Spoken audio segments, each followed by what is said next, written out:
When something as horrible as this happens, people always come out and admit fault and tell the horrifying truth of their continued negligence and malpractice, right? Yeah, you're right, that never happens. What am I thinking?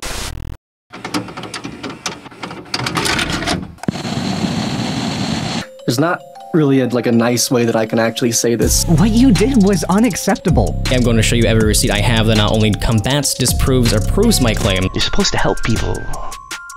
You lied. An alt account called Doobie Schmertz. So this is actually Blair. Here is the same account, Doobie Schmertz, that was relentlessly harassing myself, my friends, my colleagues, my streaming colleagues, past colleagues, you name it. You name it. The only kind of person who could slander their friends like this is someone who is darkly unremarkable. Good luck, Blair. Good luck to you. Don't call me.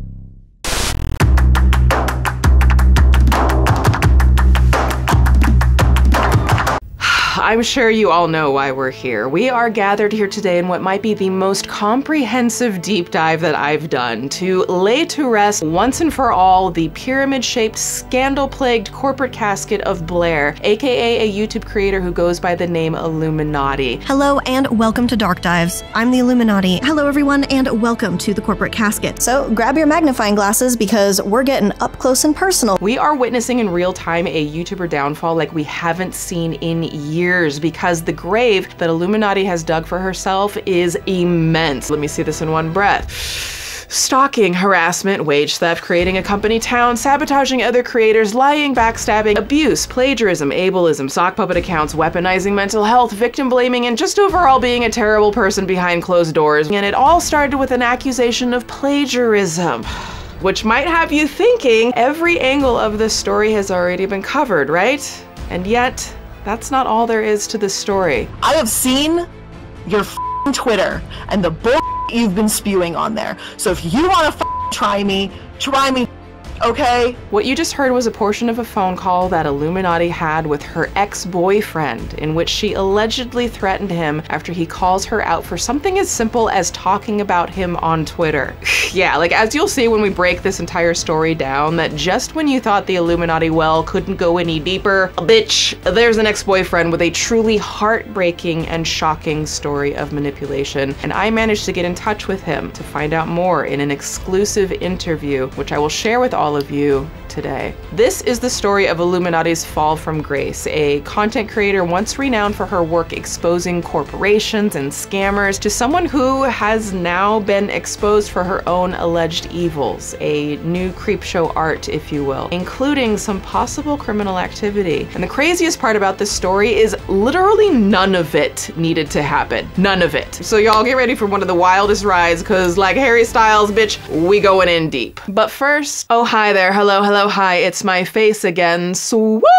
Y'all, we're gonna do the theme song at the end because we got too much to cover. If you're seeing me for the first time, welcome. I make documentaries and short films on unsolved cases, true crime, and social media influencers who abuse their power and manipulate audiences because, as I always say, it's not drama, it's dangerous. We also dig deeper into the root psychology, and sometimes we take it to Petty University. Okay, we are in full uniform today because, honey, y'all know Petty is my coping mechanism for asshats, okay? So if you want to join the Petty University community, all are welcome, and you can grab your exclusive Petty University apparel. The shop is linked below as always. Also, are you following me on Instagram? Please come join me on Instagram. That's where I post most often.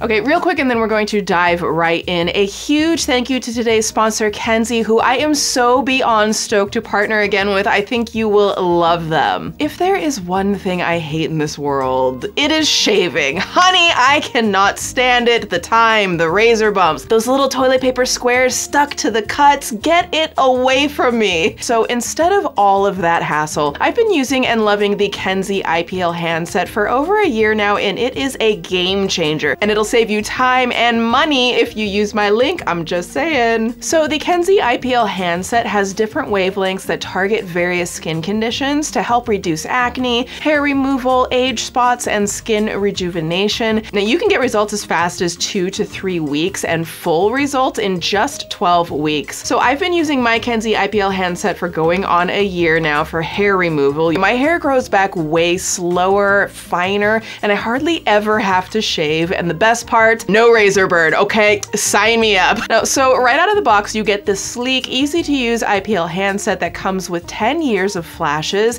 You get a quick start guide. Please do pay attention to the skin chart to know your best settings, and deep tones should use level 1 only. You get a long 9-foot cord, a 12-month warranty, and a 90-day money-back guarantee to ensure that your device works for you, or you can return it. So the IPL means intense pulsed light, which converts light energy to heat and is broad spectrum to treat a wider area fast. It's non-radiating and safe. And let me tell you, okay, I used to get the worst razor burn. So now I use my IPL handset on my armpits, legs, and yes, down there. And I am loving my silky smooth, hairless results, and I could do it at home in just minutes, okay? Yes and yes. So to join me in the land of silky hairlessness, go to my link below or kenzie.com. That's KENZZI.com. Use code SWOOP20, that's SWP20, to get 20% off the device. Yes, discount. They also do part payments, so visit kenzie.com, get your 20% off discount, and I will see you in the land of glorious bump-free hairlessness. Treat yourself, honey. You deserve it.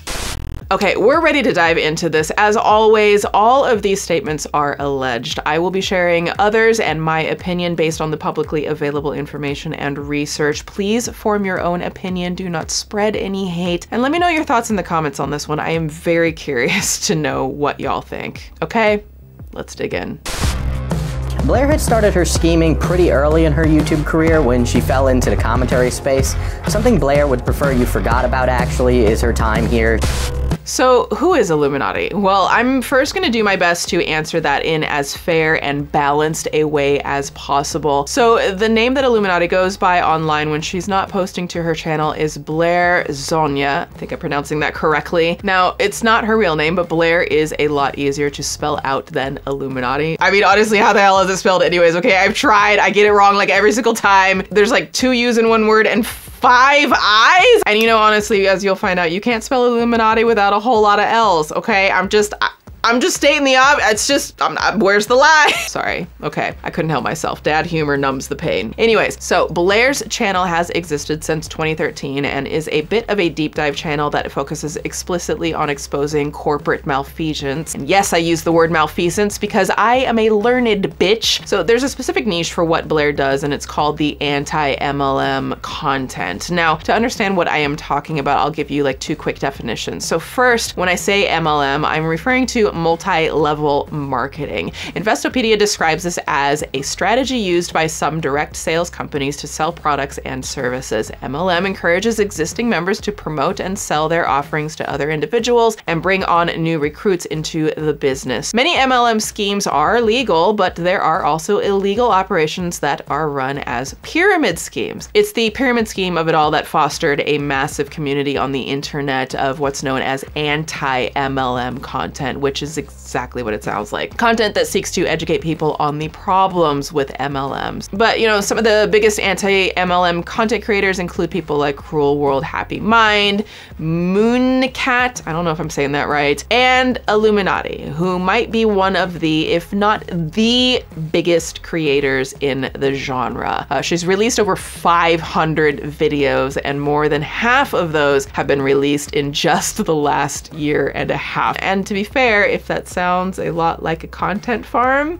it kind of does to me too. A content farm is defined as a website or company that creates vast amount of content that is usually duplicated and low quality, written specifically to fulfill algorithms. The main goal of a content farm is to create online advertising revenue through attracting reader page views. But to be even more fair to Blair, she insists that she's quite diligent with the accuracy of her research, which would mean it's neither low effort nor low quality. You know, I have to use a pastebin document because I have anywhere 30 to 70 sources per video. I don't play around. And you know, like just plucking any of her videos at random, heading to the description and clicking on her sources link will in fact reveal a pastebin link with a few dozen or more sources for almost every video. What it also reveals though is that, surprise, surprise, Blair has an entire team she's working with of writers, researchers, editors, you know, thumbnail designers, and so on. Now, I don't know if this is a hot take to some, okay, but this isn't a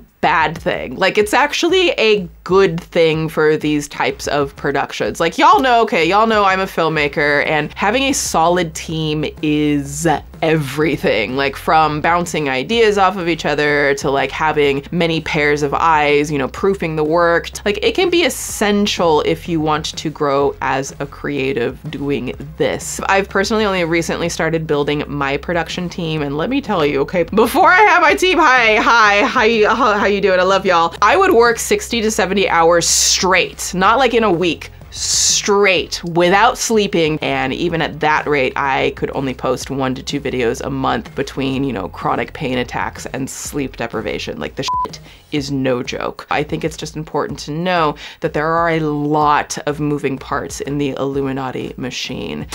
Blair was allegedly born in January 23rd, 1993, so as of this video, she is 30 years old. Even though Blair started the Illuminaughtii channel back in 2013, you won't find any of the content she released before 2019 on there anymore. When Blair made the pivot into becoming an anti-MLM creator, she wiped her hands clean, essentially, of her past existence. So all that really remains of Blair's early days on the platform are bits and pieces saved by other creators. Hello everybody, welcome back to the channel. If this is your first time here, hello, my name is Blair. So we are going to be exploring the subreddit Vax Happens. The government uses shots to inject nanobots to give everyone AIDS and autism. Or time as a more relatable content creator. And I tried to pick the poop up with my hands. It broke in half in the toilet. So, and then it like slides back down. So now there's poo stains, like skid marks. So yeah. Didn't know there was going to be a poop gate involved in this story, but here we are. The thing is, it's actually a little tricky to talk about Blair for a number of reasons, and I'll talk about each of the eras of Blair, or like, I don't know, the Blairas. We'll call them the Blairas, if you will, a bit later. But the one thing you really need to know is, for a very long time, the only thing that anybody could like ever know about Blair at any given time was whatever she wanted you to know. If you wanted to find out what Blair was up to over the past few months, you'd see she was a part of a left-leaning political podcast called The Leftist Mafia with people like Lance from the Surfs. She posted as many videos in a week as I once did in a year on her YouTube channel. She talked shit on the crowd at a Muse show, which is personally offensive to me, okay? Muse is one of the greatest bands on the planet. I will fight you on this hill, but I digress. If you try to go to any past Blaira and find out something about her days as like a makeup influencer or her strange poops, you won't find anything at all. Kind of like my dating life. There's also a very good chance that it would have stayed this way for Blair if it weren't for what happened on April 20th, 2023. The tale of exposés, betrayal, infighting, war, lawsuits, and just, in general, every little bad thing that you can possibly think of. Let me set the scene for you a bit on the long ago, far distant, barely conceivable past of April 20th, 2023. So what else was happening in the world? Well, a dozen tornadoes were reported throughout the Midwestern United States, knocking out power for over 20,000 people. The Boy Scouts of America announced they would be compensating victims of SA nearly $2.4 billion that no one seems to want to talk about. Elon Musk removed legacy check marks on Twitter. That was fun. I mean, it was a show, right? But speaking of shows on Twitter, April 20th, 2023 was also the day that the account by the name of @Illuminaughtii decided to tweet the following, quote, "Not @LegalEagle editors broaching my editors to take my video style, and when they didn't give up the info, they literally copied it. And by the way, I have the messages from my editors and found an email from them. Just changed the color from purple to blue, huh? Interesting." So the first thing that you might be asking is, who the hell is LegalEagle? Well, LegalEagle is a YouTube content creator who covers legal topics in a very relatable way. Trump has been found liable for assault and defamation, and as a result, E. Jean Carroll has been awarded $5 million in damage. And sometimes he provides a legal perspective to a popular show, like his video, Real Lawyer Reacts to She-Hulk. Oh yeah, did I mention that part? Yeah, LegalEagle is also a whole ass lawyer, like a real one, named Devin Stone, who has been admitted to the bar in 4 US states and also runs Legal Eagle LLC, which is an online educational service meant to help law students. So, to be clear, this is Blair accusing an actual lawyer, or at least his editing team, of stealing from her. You gotta have a lot of brass low hangers to accuse an attorney of something like this, and one she's for sure about to back up, right? Quote, so I went through my emails and found this just outright saying, yeah, I'm gonna do this, but if you could make it easier, I'd appreciate it. Which ironically is not what that message said at all. So attached is a screenshot. This should be good. I mean, Blair is quite thorough when it comes to research, right? She should definitely have the heat on this one tweet. Quote, hey Blair, I work as an editor for Legal Eagle and I was wondering if there was some After Effects plugin you guys used for things like the intro to the first NFL video where the lighter colors appear to stick out in 3D. We could recreate it, but we figured there was probably a faster method you guys were using. Thanks, Danny. Okay, so...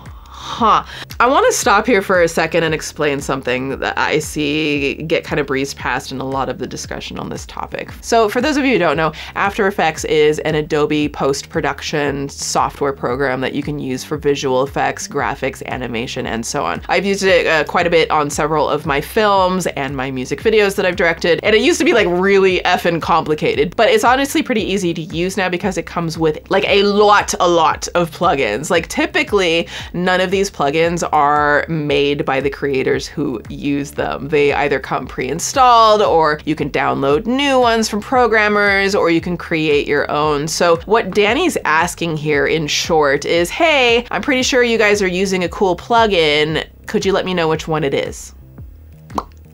Well, that's it. We are 2 tweets deep into the thread, and it's questionable. This is a screenshot of Danny on Blair's Discord server asking the mods there if he can post a video inspired by Blair's channel. He was a fan. And also asking if he can talk to her video editors about a specific effect. And instead of responding there, Blair decided to blast Danny on Twitter, posting these side-by-side screenshots of her video versus a Legal Eagle video, claiming these to be the effects that Danny was trying to, quote, steal. Wait, okay, so I see torn paper. Y'all see the torn paper and what, a 2002 highlighter effect. Is there more? Can I copy your homework? Yeah, but just make it a little different. Okay, I'm sorry, y'all. Petty University, roll the intro. Okay, so did y'all see how I did that paper rip thing? Okay, yes, I'm being a little petty. That's because I did it on Adobe After Effects. I mean, unless I'm in a alt universe where Pete Davidson can't get a date, Blair didn't make that effect.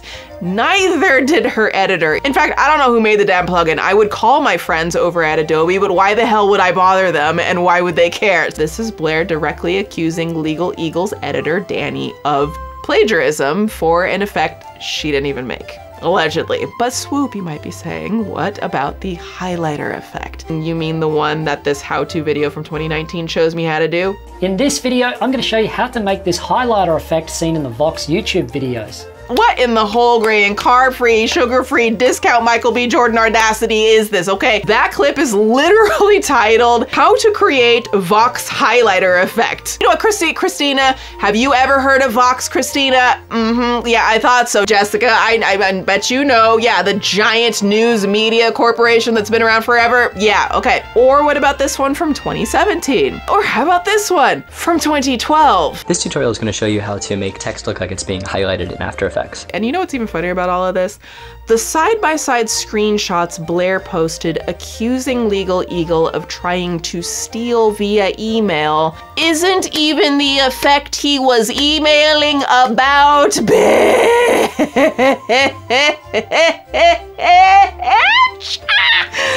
Sorry, I had to go that high of an octave to get my point across. Blair accused Danny of plagiarizing torn paper and highlights when he was actually asking her about a 3D effect in the intro of her NFL video. Look again at his email. Hey Blair, I was wondering if there was some After Effects plugin you guys used for things like the intro to the first NFL video. Back to what I was saying in the intro. This did not need to happen. For all of the shit that we are about to talk about when it comes to Blair and the various ways in which she's allegedly abused her platform as a creator and her friends, this by far is the most baffling, like the audacity to even think that you could accuse someone, let alone an attorney, of plagiarism when it comes to specific plugins. I am not alone in thinking that the platform is better if you're helping other creators or supporting other creators from a distance. And being inspired by something is not plagiarism. Plagiarism, to put it short, is actual theft of entire works. For example, if I were to take this iNabber video about Blair. Drama, pain, suffering. 3 things that if you combine, what do you get? Well, the YouTube community. And present an entire thought of his as one of my own, and maybe put a cute little attempt at an accent on just for the added effect, and then I didn't credit him, that's plagiarism. Drama, pain, suffering. 3 things, if you combine, what do you get? Well, the YouTube community. Okay, I'm sorry, iNabber, I tried. My accent sucks balls. You're great, keep going. It has been 3 years since I posted this episode, and I've been really grateful to be able to continually learn and grow with time. So there were a few people on Blair's side after the post, like Lance from The Surfs, who again has a podcast with Blair called The Leftist Mafia. But in general, everybody's response was very similar to mine, basically saying, Blair, what are you doing, girl? Blair, stop it! H-Bomber Guy asked Blair to clarify what she was talking about. I mean, like, even Moist Critical got involved. Moist is in the picture. Did you see Legal Eagle was accused of plagiarism by another YouTuber called Iilluminaughtii? I caught the cliff notes, but I didn't look into it. I thought that whole claim was absolutely outrageous. Now, a lot of random responses even pointed out that not only were these common editing techniques in general, these were techniques that had already been used in Legal Eagle videos before, all of which made it even worse for Blair when H-Bomber Guy tweeted, personally at Iilluminaughtii, I would define plagiarism as something a bit more specific. For example, copying someone else's documentary directly into your script, and attached this video. Those are side-by-side clips of a documentary called MMR, What They Didn't Tell You, made by British reporter Bryan back in 2004, and a video made by Blair as part of her Debunking Anti-Vax series from 2020. Professor Hugh Freudenberg. Professor Freudenberg has long been controversial. A man named Hugh Freudenberg, a former immunologist who has been long controversial. In 1989, he was caught up in a bizarre lawsuit involving the Food and Drug Administration, which told him he had to stop injecting his autistic child patients with blood products. In 1989, he was caught up in a bizarre lawsuit with the Food and Drug Administration, which told him he had to stop injecting his autistic patients with blood products. Then in 1995, he was suspended from practicing medicine and made to pay a $10,000 fine for his misuse and misprescribing of controlled drugs. Then in 1995, he was suspended from practicing medicine and made to pay a $10,000 fine for his misuse of prescribing controlled drugs. There is this word that I really like. How is it pronounced again? Oh yeah, irony. There are a few ways one could define the word irony, but personally, instead of defining with words, I just show you a reel of Blair accusing someone of plagiarism only to get completely bodied with actual evidence she was plagiarizing.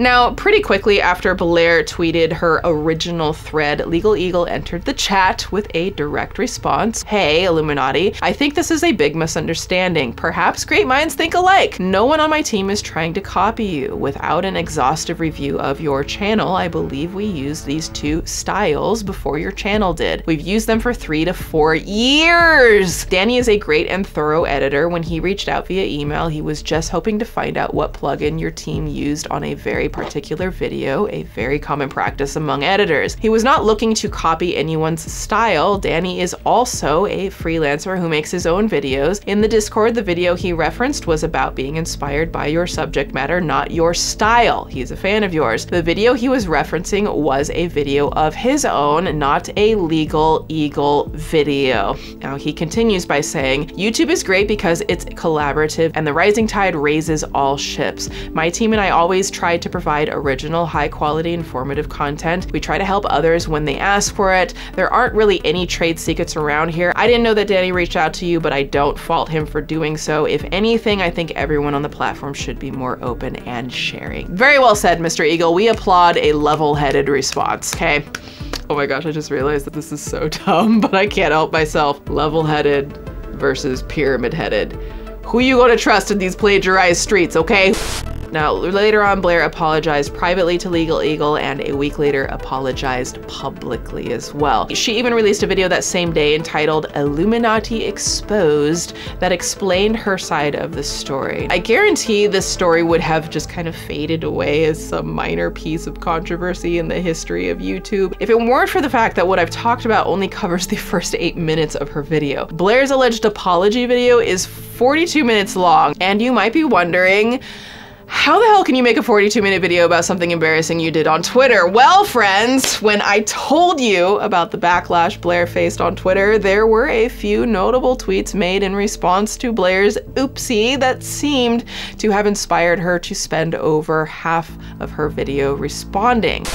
All right, quick pause, and real quick, I want to give a huge thank you to our final sponsor, and then we will continue this awful story. So I don't know about you, but there are 3 things that I want from my earbuds: amazing sound, easy controls, and an affordable price, okay? The price of everything is going up. I'm not trying to spend hundreds of dollars on earbuds, honey. But the idea of affordable tech has long been associated with, like, you know, you get what you pay for, until I got my Raycon everyday earbuds, and they are a game changer. So Raycon is on a mission to prove that you shouldn't have to pay an arm and a leg for quality sound and essential smart tech listening features. I use my everyday earbuds every single day when I'm listening to music and podcasts, at the gym. Yes, they are sweat friendly. When I'm cleaning house, when I take my calls, all of it. And one of my favorite features is their custom gel tips. These are so unbelievably comfortable. They slip right into my ears, they never fall out, and they have the option of noise isolation, which helps me block everything else out and focus on what I'm listening to. On top of all of that, they have tap functions that let you easily switch tracks, take calls, volume control. Everything is literally right there, so I don't have to pick up my phone at all. And their 8 hours of continuous playtime and charge holding case means I am never without my earbuds. There is a reason why they have over 50,000 5-star reviews, and with their amazing price, you could literally buy a pair and get like a second pair and still pay less than those other earbud brands out there. So if you're like me and want long-lasting, comfortable earbuds with an amazing sound and even better price, click the link in the description box or go to buyraycon.com/swoop to get 15% off your Raycon purchase and treat yourself, honey.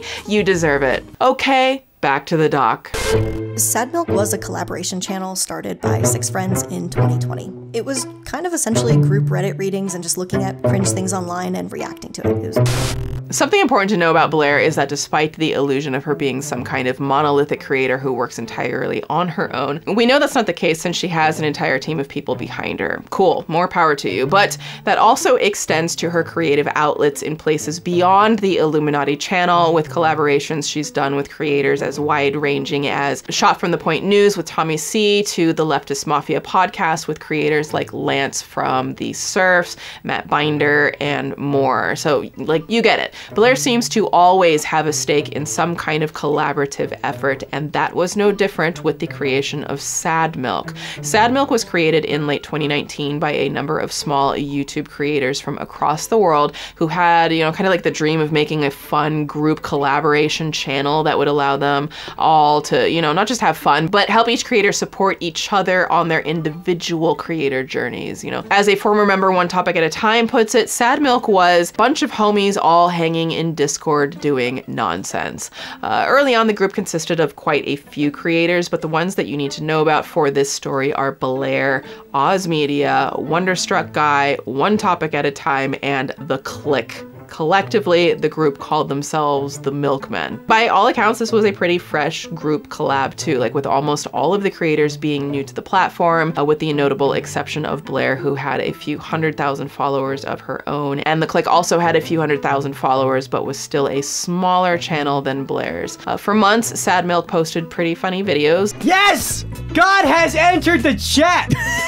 in the water. It was all pretty casual, you know, hangout vibes, just a bunch of friends that seemed like they were having, you know, the best time creating content together. And by all accounts, that's exactly what it was for a while. Cracks started to show publicly when One Topic and the clique exited around the same time as each other. Eventually, the whole project quietly disbanded and all of Sad Milk's videos were either removed or privated. It wasn't really clear why, but in the wake of Blair's legal eagle oopsie, One Topic made a thread a few days later and finally addressed the Sad Milk situation. He wrote, quote, "I'm not sure what the initial tipping point was, but we all started to rub one another the wrong way. I felt each person was my friend and thought if we could just get past petty things, you know, the small things, we could really make this work. But that day never came. I did not know that not everyone was coming to those conversations in good faith, and I'm still surprised. It fractured the group, and out of very real fear of retaliation if anyone stepped out of line, we tried to make the best of it.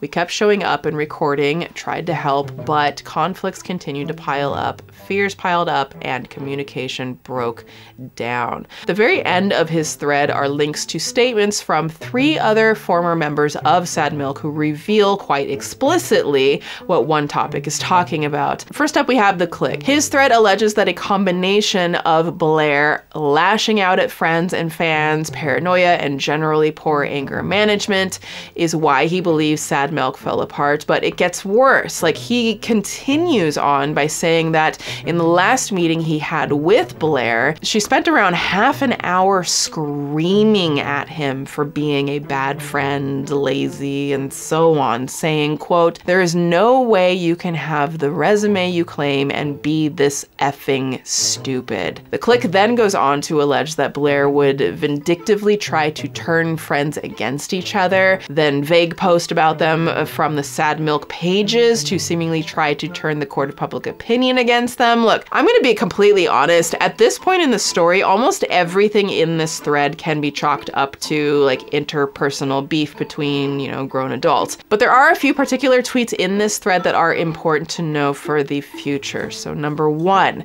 when people started questioning that maybe she was the reason everyone left, there was a very convenient updigging of 11 to 14-year-old videos of me. Stuff I made back when I started my channel in 2009 when I was a teenager. And as you can probably guess, some of the jokes from that time aged like milk. I really wish he said aged like Sad Milk, missed opportunity, but you know, I digress. I publicly owned up to my past mistakes and apologized, doing my best to be transparent and honest about my past. She would still harp on it, ignoring the fact that it had already been addressed, trying to direct as much attention to it as possible, publicly stating it was a bad apology, along with vague posting about it in comments on the collaboration channel. And number 2, point from after the clique left Sad Milk. I was still a YouTube freshie at the time, and she was quite intimidating, claiming connections and clout, reputation, and powerful friends. So everyone stayed mostly silent and had to constantly look over their shoulders for the next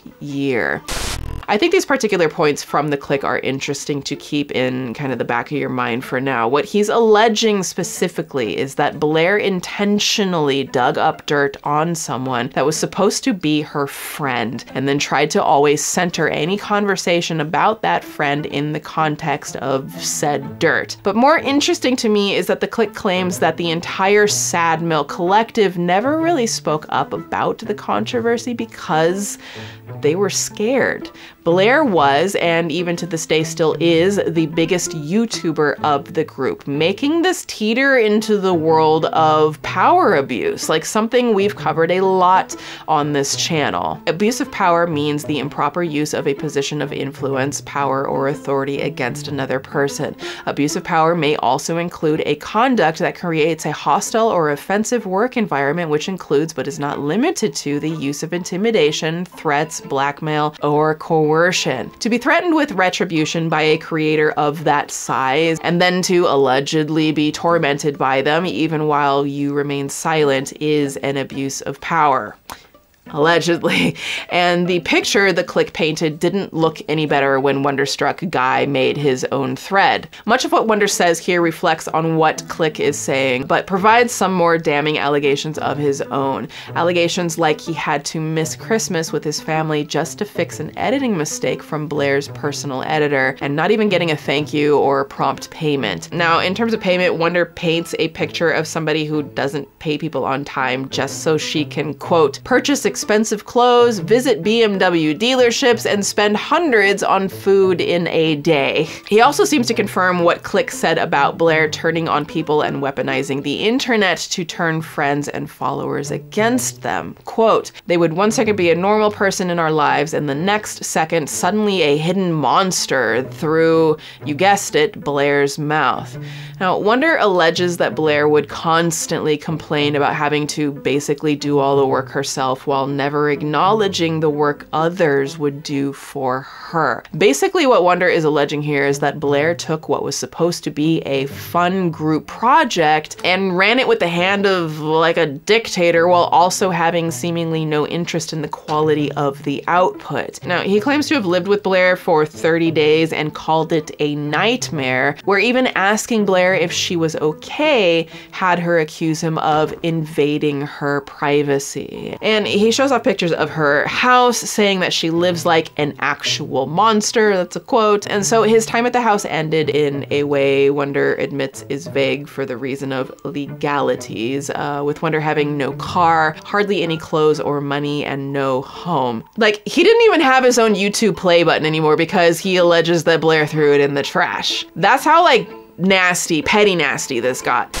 There's another interesting nugget buried in Wonder's tweets. Quote, day after day, Blair would sit and check Click and OT's social blade. She would make fake accounts to stalk them, not just them, but a large portion of the commentary community. So that's a pretty big allegation, just hiding in the middle of Wonder's thread about Blair's making fake accounts to stalk her former friends and the commentary community, which is weird to think since I'm also in the community. Wonder doesn't follow this up at all, but it's an interesting detail and one you should remember for later. It's a point seemingly confirmed in Oz Media's thread, while also taking accountability for what Oz believes is him acting as a front runner for Blair, enabling her to be a bad friend and boss. So now that you know about Sad Milk, and now that you know about Sad Milk's responses to Blair's controversy, care to take a stab at what the remaining 30+ minutes of Blair's apology consisted of?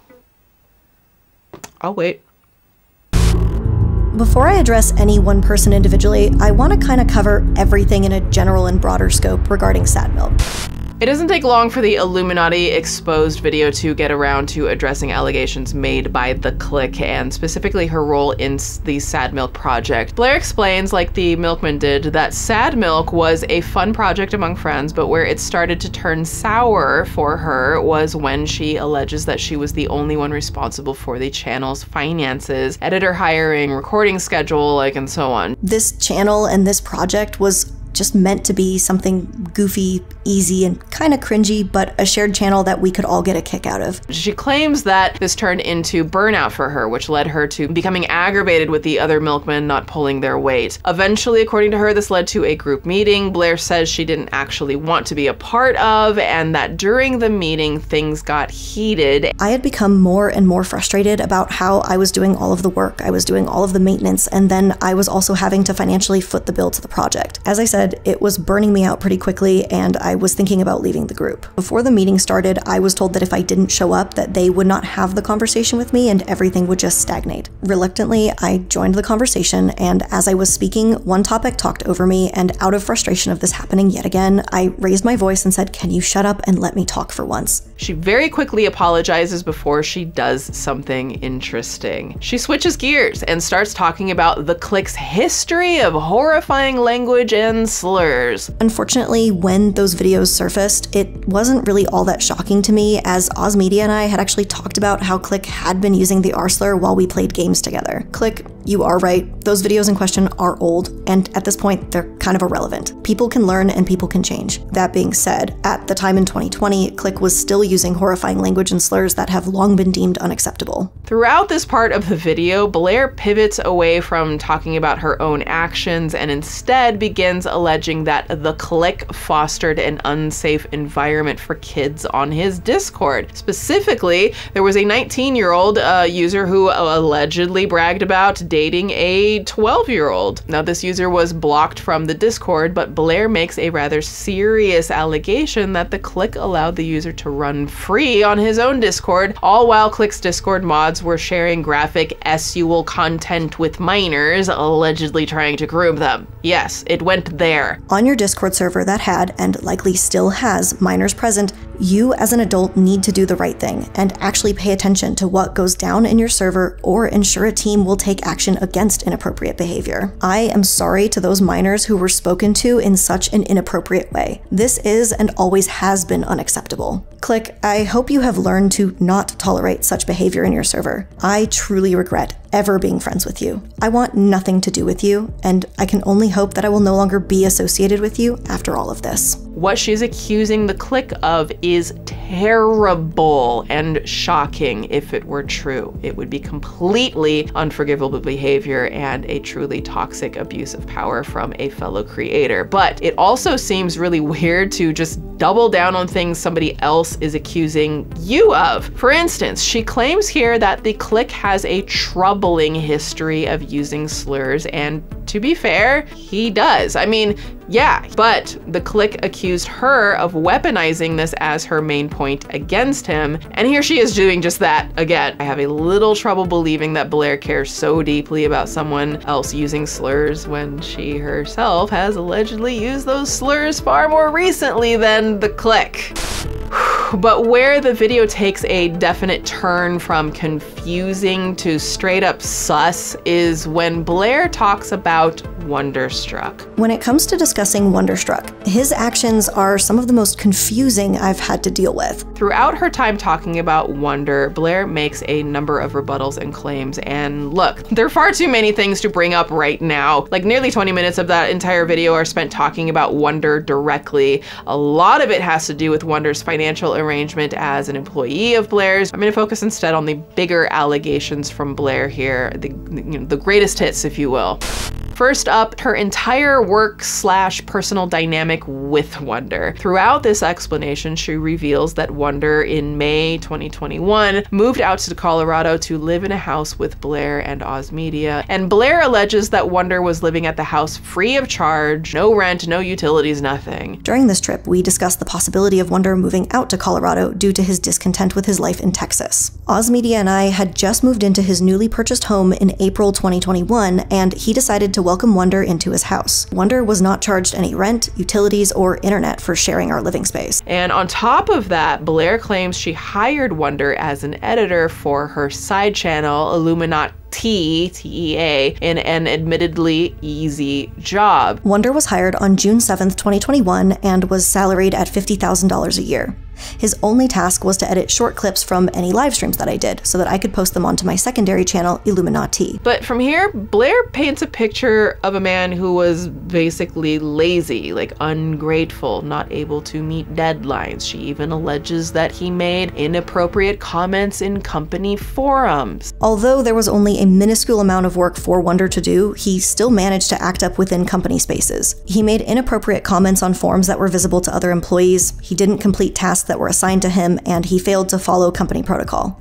Throughout the rest of her segments on Wonder, Blair addresses the allegations of wage theft, missed payments, and so on. I want to share this bit about a car Blair bought for Wonder. This is a bit of a longer clip, so just bear with me for a second. There were 2 outstanding instances that voided our agreement and constituted the repossession of my vehicle. The first was the proof of insurance that Wonder never provided. Due to multiple defaults by Wonder in our contract, I felt that I had no choice but to repossess the vehicle, which was my property because I am the one who owned it. When I landed in Austin, Texas, I called the non-emergency Austin PD 311 number to explain the situation to them. So on July 29th, 2021, I was able to get a hold of my vehicle and I took back my property. Within 1 month of using the vehicle, the car was visibly soiled, trash was littered in the car, it contained dirty clothing which consisted of I think 2 pairs of dirty boxers and maybe 3 mismatched socks. There was also a huge crack that went across most of the windshield, and for some reason the glove box compartment in the front passenger seat was somehow broken. The state of the vehicle was shocking, to be honest, but at this point I was just happy to have my car back and know that it couldn't be damaged any further. The main reason I wanted to bring this up is because this is the exact point where Blair's video turns from explainer to malicious weaponized petty that attempts to use somebody's mental health as a way of undercutting their arguments. That will get you expelled straight out of Petty University.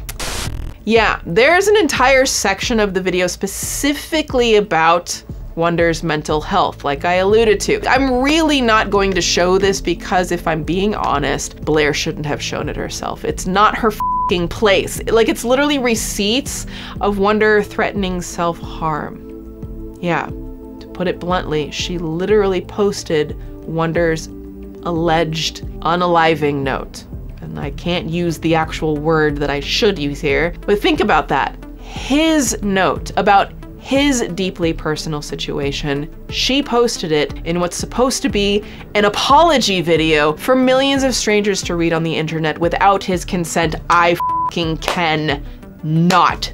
That makes me furious. And she posts this while also discussing Blair's attempts to get Wonder professional help, which sounds nice, until she reveals that this is her own therapist, which therefore creates a conflict of interest. Shocking how that works. I mean, if only someone could have predicted that giving your employee a recommendation to your own therapist might not be a great idea. She shares screenshots of her discussion with that therapist about Wonder, which is so monumentally f***ed up in my opinion, and saying that she's censoring sensitive information to protect Wonder, but if you really cared about any of that, Blair, then why are you talking about this at all? People like me have unearthed some personal information while researching this, but I would never share that. Why would you think it's okay?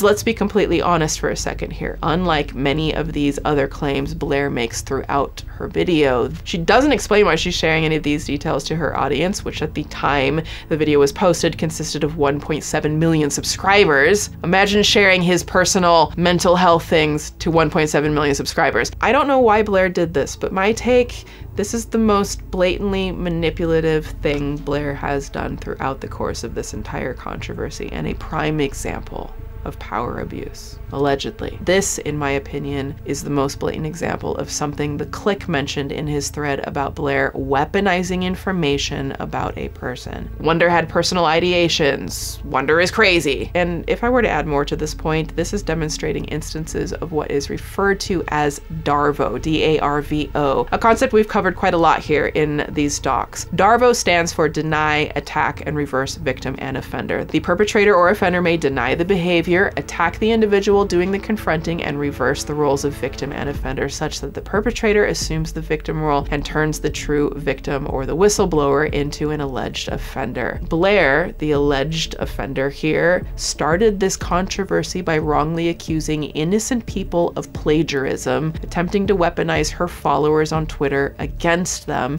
and as a result, a multitude of people came forward exposing her own instances of alleged abuses. Instead of cleanly apologizing, she had denied, attacked, and reversed who is the victim, like Wonder and his mental health, and played herself off as the victim, trying to make him and others the offender. These are pretty classic deflection tactics, and because, you know, this is a Swoop doc, y'all know I like to arm you with information on how to better protect yourself against harmful behavior like this. So real quick, and then we'll get back to it, here are some ways on how to identify if someone in your life is using DARVO to gaslight you. Constant denial. Denial is the hallmark of the DARVO strategy. If someone denies their behavior anytime you confront them about an issue, you are likely in a DARVO relationship. Deflection. The abuser can avoid taking accountability for the behavior if they take the focus off of themselves and deflect onto someone else, usually the victim. Minimizing the behavior, which leads the victim to believe they were overreacting and that the abuse wasn't as bad as they perceived it to be, and diminishing your credibility. If you tell others about the abuser's bad behavior, they will likely tell people that you are crazy or somehow out to get them. Please, if y'all take one thing from this doc, please know that Darvo tactics are abusive. It is a form of gaslighting, and if someone is trying to manipulate you like this, you are not overreacting. Your feelings are valid, and there are resources available online to help you better understand how to respond to this type of abuse. Please protect yourself, and if you need help, there are crisis support teams like RAIN available 24/7 to help guide you through this. You are never alone, even when you feel like you are. And in fact, I'm gonna make a donation to RAIN, deciding that right now. I'm gonna make a donation to RAIN from the sponsorships out of this video to make sure that services like that remain intact for those of you who need it. I think you get the point of what's going on in this video though from Blair. Aside from the very brief moments where Blair claims to be apologetic over her actions, she spends the bulk of the 42-minute video rationalizing her own actions, centering herself as a victim of her former collaborators. Some of the audience were supportive of Blair's claims throughout, but most were outraged by many of the claims she made against the Sad Milk Boys throughout. And Wonder, I do want to thank you again, as I previously had verbally done so, for editing that video. It was great to have a video go live the day before Christmas. Just a thought, if Blair really wanted to set the record straight, there are two things that she could have done that could have prevented this from going nuclear. Number one, do nothing. I know that's not, you know, the average person's favorite option. It's boring to the general public who wants to know about these things, but it's boring for a reason. Remember recently when Sunny V2 said some really heinous transphobic shit about Chris from Mr. Beast, making the claim that Chris basically is a business liability to Jimmy simply for living as his authentic self? It was disgusting. And I even said so myself when I first found out about it. And yet Sunny V2 said nothing. And he posted through it, and as you can see, ding, ding, ding, nothing bad happened to that sketchy ass Australian at all. And you know, let's be real, let's address the elephant. I can think of another YouTuber who was called out with extensive evidence about racism and homophobia who never really addressed anything except in an Instagram story and is still provably perpetuating racism and prejudice and is doing just fine, just as predicted. I am currently too exhausted to point out all of the new shit. I have seen it, it is there, it is still actively happening, no one seems to notice, but you get the idea. But my point is, Blair could have just done nothing. Is it the right thing to do? No. Would this next part have happened if she had just shut the hell up? Also no. Directly after Blair posted her video, The Click posted that he was going to release a video of his own. Worth mentioning, she also pushed Wonder to release a hit piece video on myself and OT back in 2021. When Wonder left, she retracted her support by removing her comment under the video.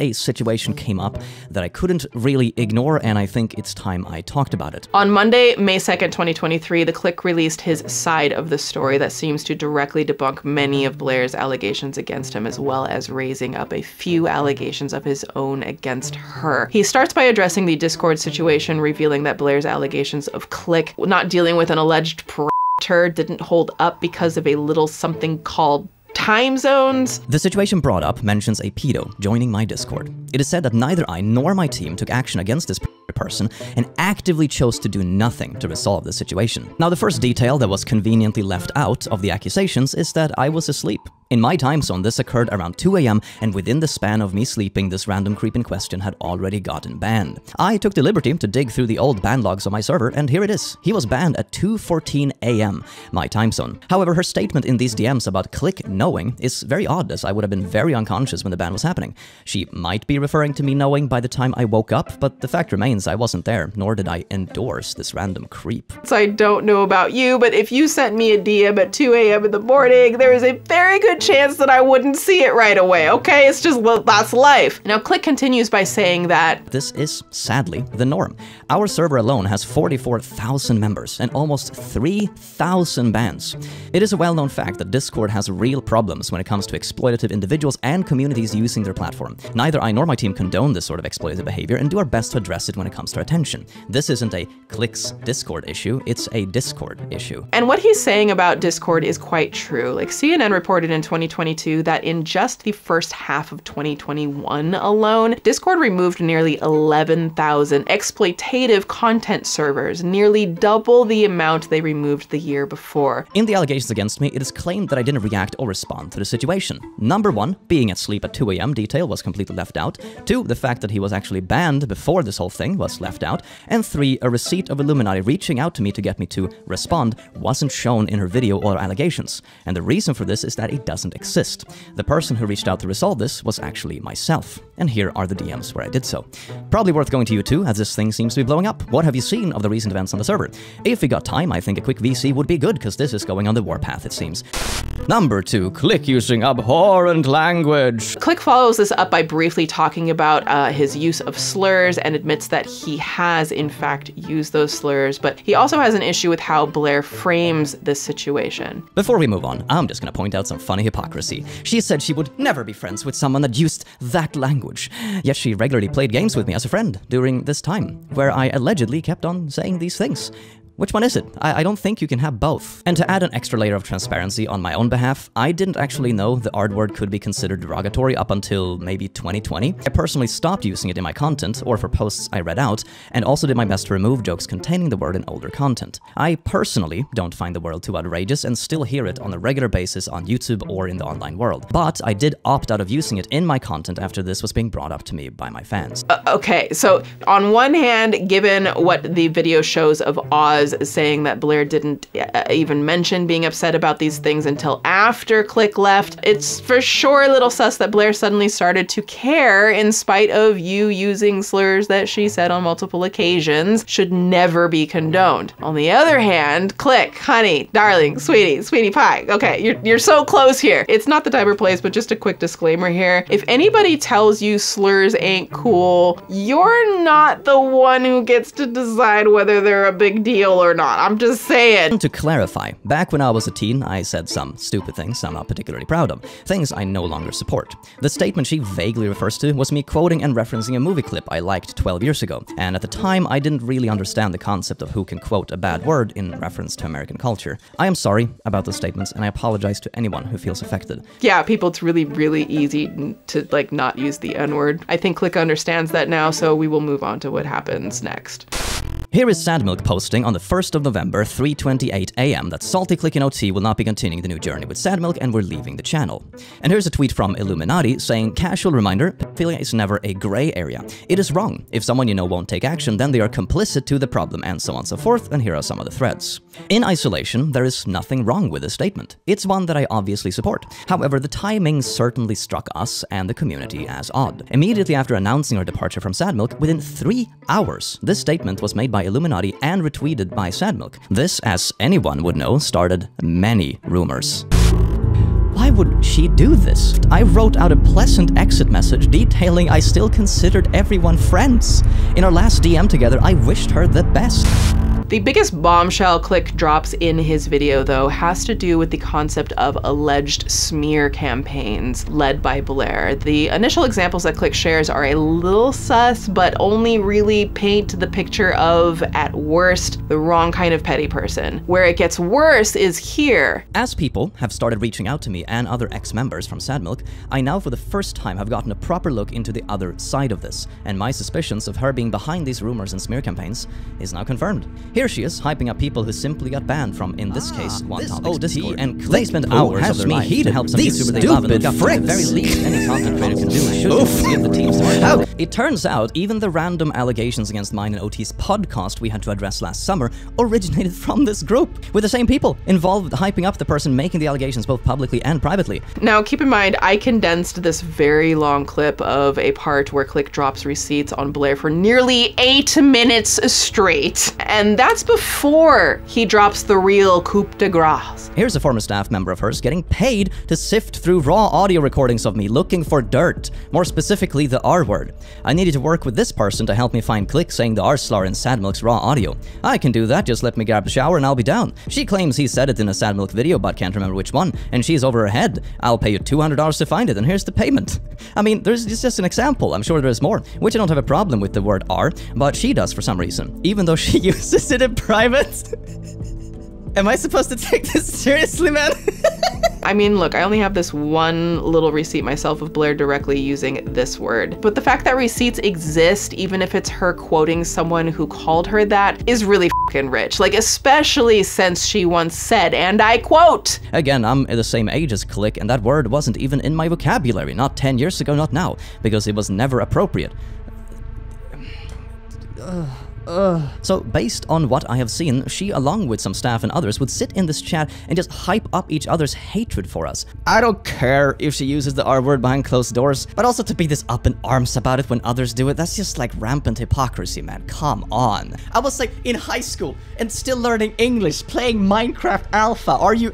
Oh my god! If she genuinely was so concerned about me being harmful, why did she never do anything? Y'all know one thing that I hate is when someone exploits vulnerable communities as a strategy for carrying out their own nefarious bullshit. Allegedly. The amount of times I'm gonna say allegedly in this video, y'all.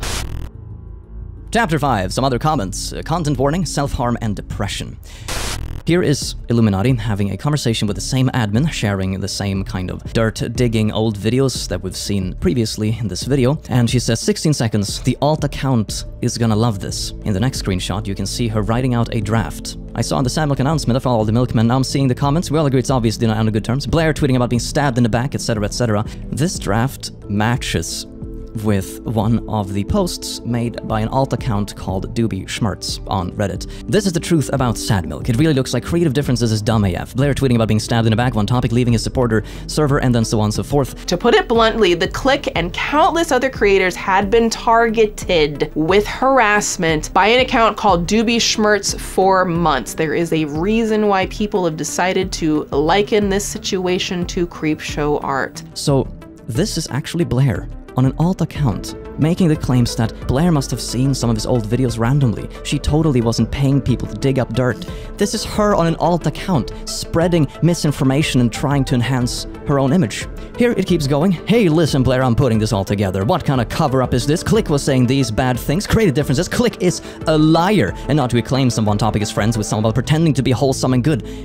This is all Blair replying to her own announcement under an alt account. This account tried to boost the allegations of Click's use of slurs, all while harassing countless creators in an attempt to, I don't know, weaponize and turn more people against the Click? And it keeps going. Click said the N-word. Here is the same account, DaddyOFive on Twitter. This was an account I remember distinctly from 2020, 2021 that was relentlessly harassing myself, my friends, my colleagues, my streaming colleagues, past colleagues, ex-Sad Milk members, community members, you name it.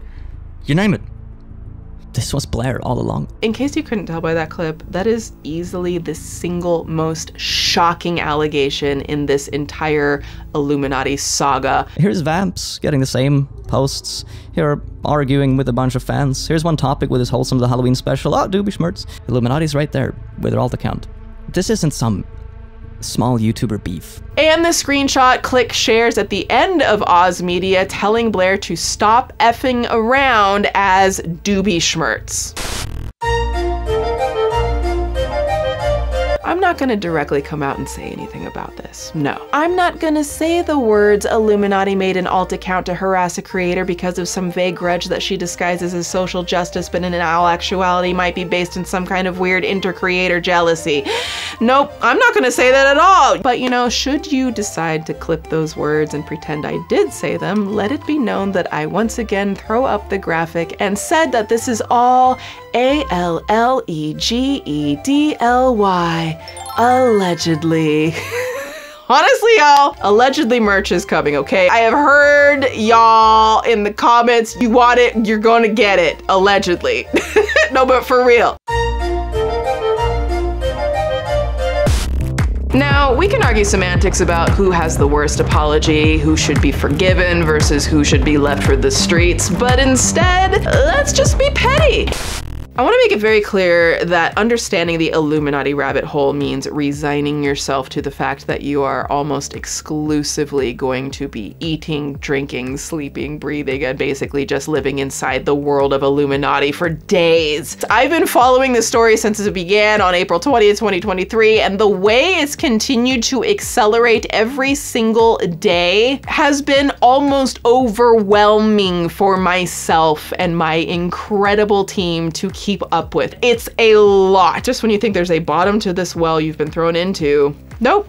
Bitch, it's a bottomless pit. You all should see the beast of an edit that my doc is just right here in this very moment where I'm saying this right now. Look at the timeline, look at the edits, and I still got so much more to cover. By this point in the timeline, Blair's apology video had completely backfired on her. Before the Legal Eagle controversy, Blair had over 1.7 million subscribers. Right before Wonderstruck posted his video on May 11th, Social Blade shows that Blair had already lost more than 100,000 subscribers, with 60,000 of them dipping right after the Click posted his video. Today, as of recording this on May 29th, that number has dropped even further. Blair has lost over 180,000 subscribers and counting, as well as at least one sponsor, HelloFresh, confirming via Twitter that they had dropped her. She's actually lost way more subscribers than even that. Before all of this, Blair was gaining 10,000 new subscribers every few days. So not only has she posted negative losses, those losses don't really visually account for the 10,000 that she was regularly getting,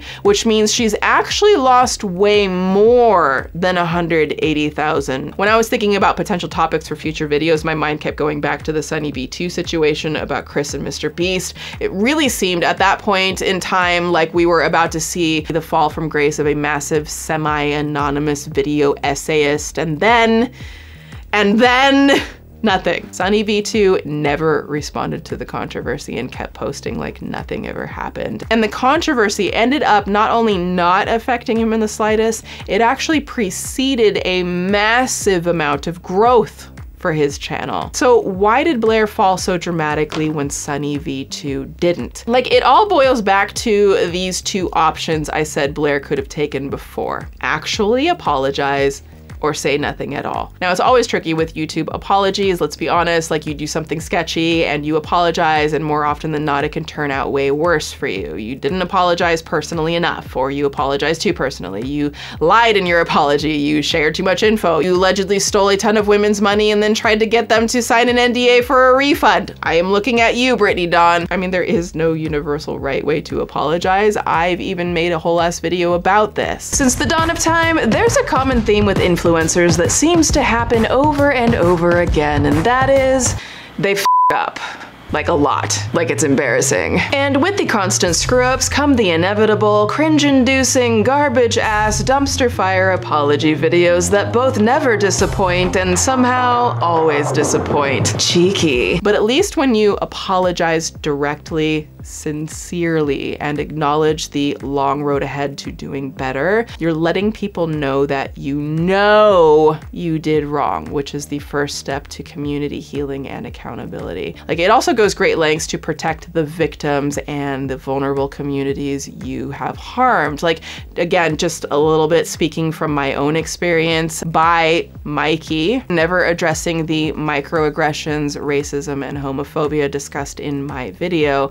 Some people have used her silence as a means to perpetually DM me, calling me a worthless N-word every time I upload a video. Guarantee you it'll happen as soon as I post this one. For 2 years, they've been doing this. Silence, her silence, tells them it's okay. Silence emboldens asshats to continue to be ignorant asshats. Silence breeds stupidity, and it can become dangerous.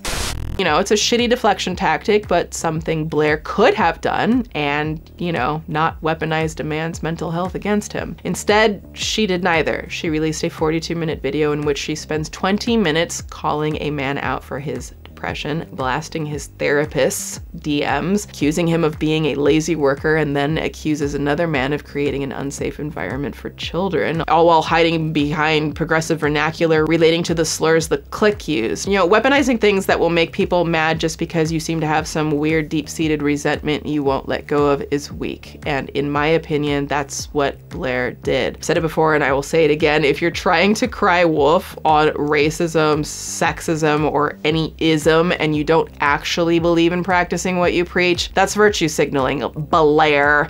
And it makes it incredibly hard to believe in anything you say or trust any of your work when you're so willing to weaponize these things for personal gain. I mean, just speaking candidly, I've seen like a couple of Iilluminaughtii videos in the past, but I remember that she did a video on Shein, and I have recently, like, you know, a few months ago, I've been approached by this company called Temu who would like to do a sponsorship. But I also wanted to research the company, and so I was trying to find some information, but then I came across a video that Blair did on Temu, and so I watched it thinking, okay, like, let me find out. And from my recollection, nothing in that video was about Temu. It was about this other company, and then it was more so about Shein again.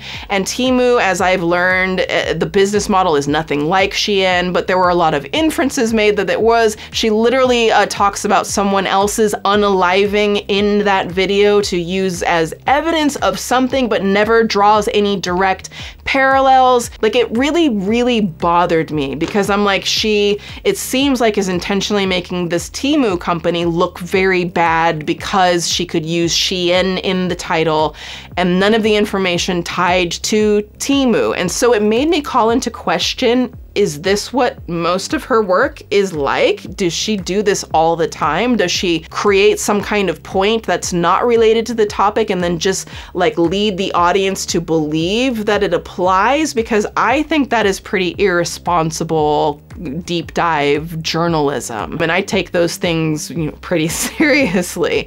Facts matter. Drawing random correlations that don't really exist but trying to infer it just for clicks and views is a problem. So that was like the second or third video I had seen of her, and I was like so turned off by it, and that was before any of this stuff came up. So then when I saw this stuff and people start calling credibility into account and like potential plagiarism and like all of this behind the scenes stuff, it was like, oh, my intuition about even that video on Temu, which was really about Shein again, was right. I don't know that I could trust things that she puts out there.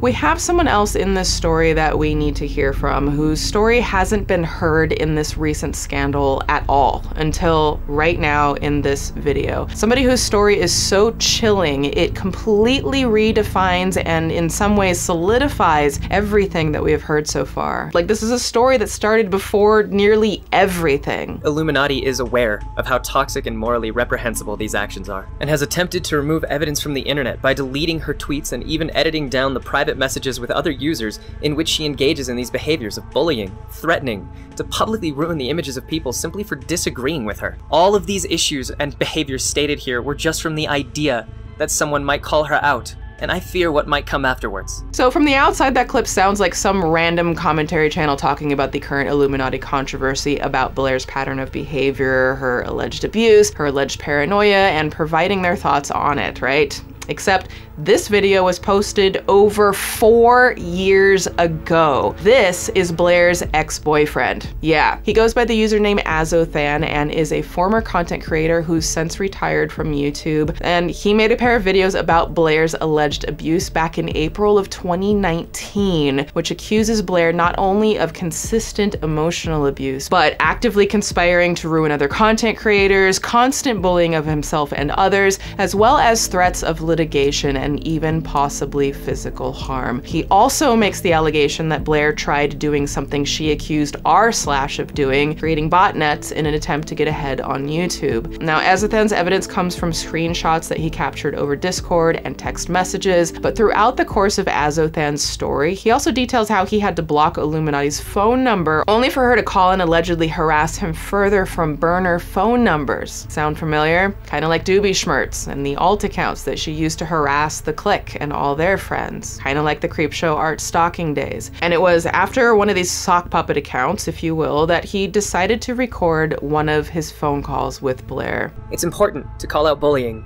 lying, doxing, and threats.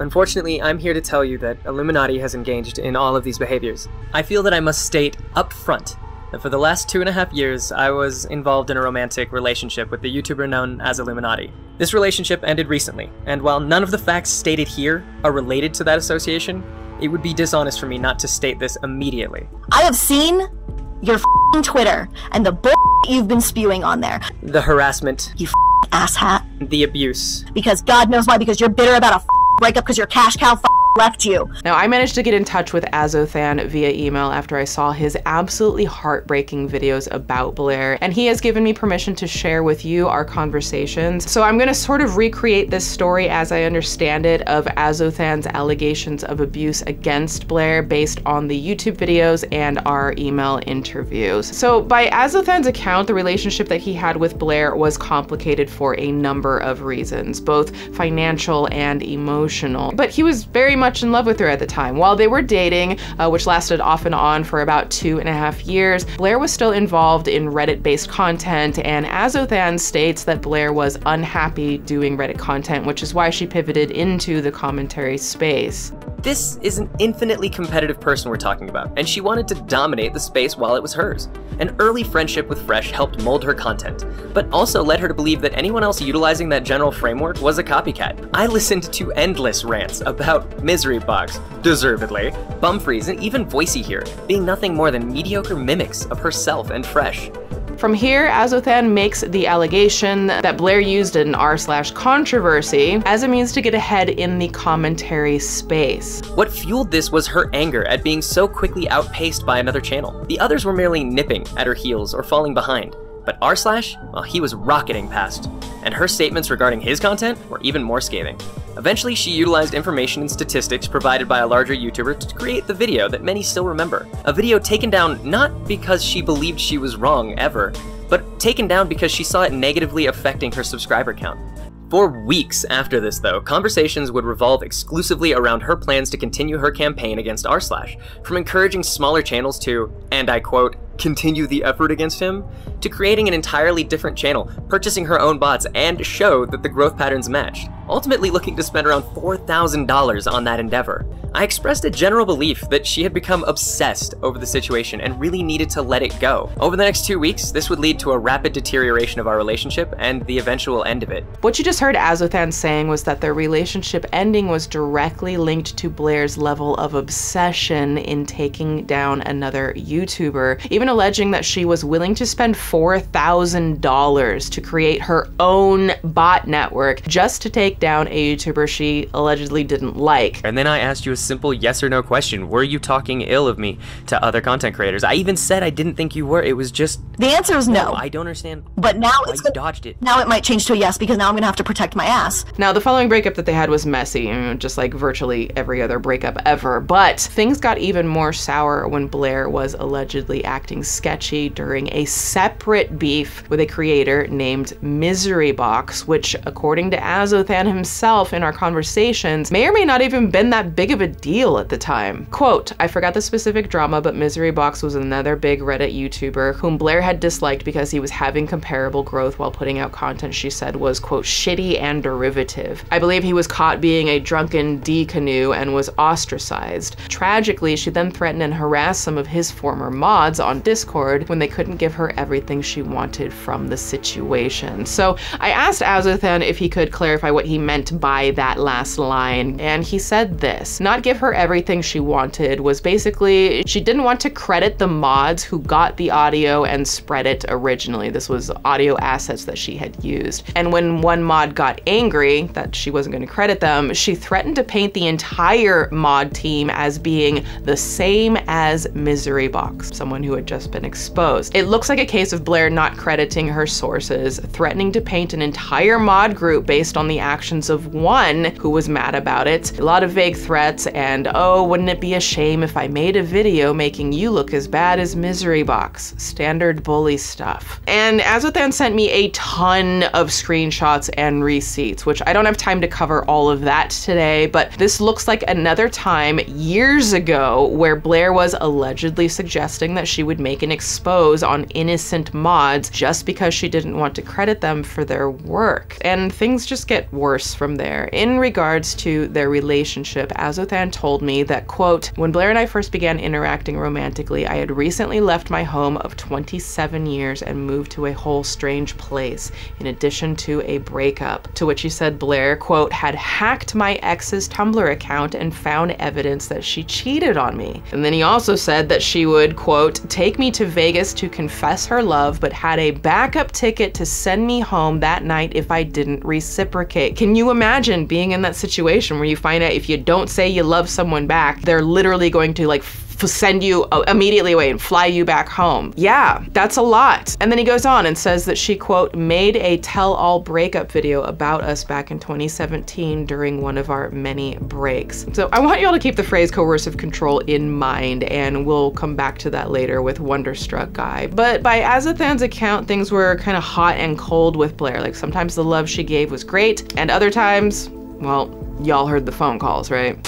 Now, Azothan also shared with me other manipulative or abusive behaviors that Blair allegedly did, including that she, quote, demand I spend my time exclusively playing Dark Souls 3 with her in my free time. Any attempt to go out to parties or karaoke or just make any social or emotional ties other than her were met with punishment, essentially isolating him from his family and his support system, which is a very common manipulation tactic and a form of emotional abuse. But I wanted to know, like, what does Azothan mean by punishment? Well, according to him, it, quote, varied from verbal abuse to a couple days no contact to several weeks. When she did return from one of our breaks, it was with cruelly lurid stories about F-boys on Snapchat and all the fun that she had going out. I'm just like, what in the actual like, I'm trying to, because I have a lot of thoughts and feelings on this. Now, a little bit of context here too, though. Throughout the dying days of Azothan and Blair's relationship, Azothan claimed that Blair suggested the two of them should do a collab video to help support Azothan's much smaller channel. You know, working with his girlfriend, who, yeah, happened to have a huge platform, was exciting to him. But every time he asked her about it, he was met with either silence or indifference or sometimes straight up cruelty. This persisted even more so after the two of them broke up for what would be the final time. What I'm saying is that I was angry about the fact that you were the one who proposed a collaboration, and then as soon as I was ready and put all this effort into it, you just kind of shut me down. It just seemed— So it had nothing to do with the fact that I go, oh, I'm moving, I'm busy, I'm doing every single day. The only thing you had to ask me is, when are we collabing? When are we collabing? When are we collabing? And it's like, oh, you're treating me like a fan, Blair. I'm like, well, perhaps you should have stopped acting like one. You want to say you don't attack me, but then you straight up cook and call me a liar over things that you are no 100% true. I'm done with— I'm done with you. Because God knows why, because you're bitter about a breakup because your cash cow left you. Like, off. This, in combination with everything else, led to Azothan having enough. So he called her up to express how unhappy he was. Now, this wasn't the call that Azothan recorded. On this call, Azothan claimed that, quote, Blair and I had a phone call where she had told me that I was beneath her, that I was always going to be mediocre, and that she was better than that. And let me tell you what might be the most awful, heartbreaking thing Azothan shared with me. What he just said, you know, that Blair told him he was beneath her and mediocre. Here's why she used those specific words. Quote, about her calling me mediocre and a burden. Those words were the exact ones I used 5 months before when I attempted to end my life. To know that Azothan had attempted to end his life, that in that time of immense pain, he thought he was nothing more than mediocre and a burden, and for Blair to allegedly strategically weaponize those words against him later on disturbs me on a level that I didn't think that I would get to with this story. And it instantly makes me think of the fact that she did weaponize Wonder's mental health and self-harm note in her expose video that she posted just a couple weeks ago. So she does this to Azothan 4 years ago, Wonder a few weeks ago.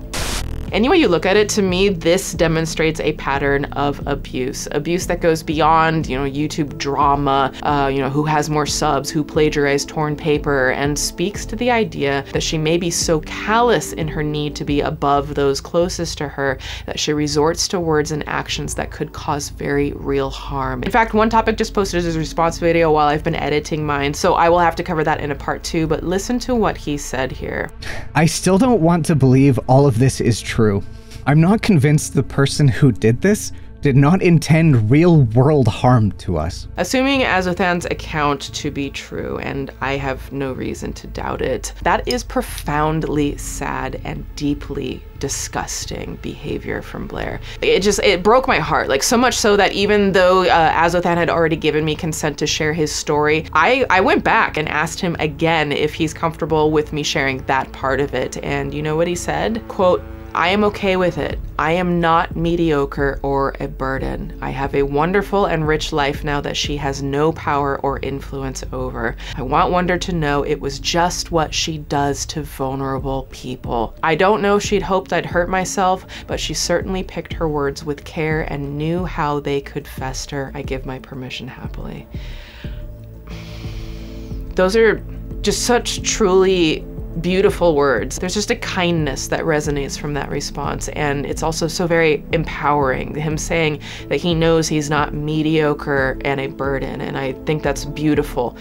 Now, after this first unrecorded call with Blair, Azothan says he went onto Miserybox's Discord server to expose Blair for her comments, and in Azothan's words, Blair got angry and he told her that he wouldn't speak to her any further about it unless she wanted to speak on the phone, which she agreed to, and that's the call which Azothan recorded. I have seen your Twitter and the bull you've been spewing on there, so if you want to try me, okay?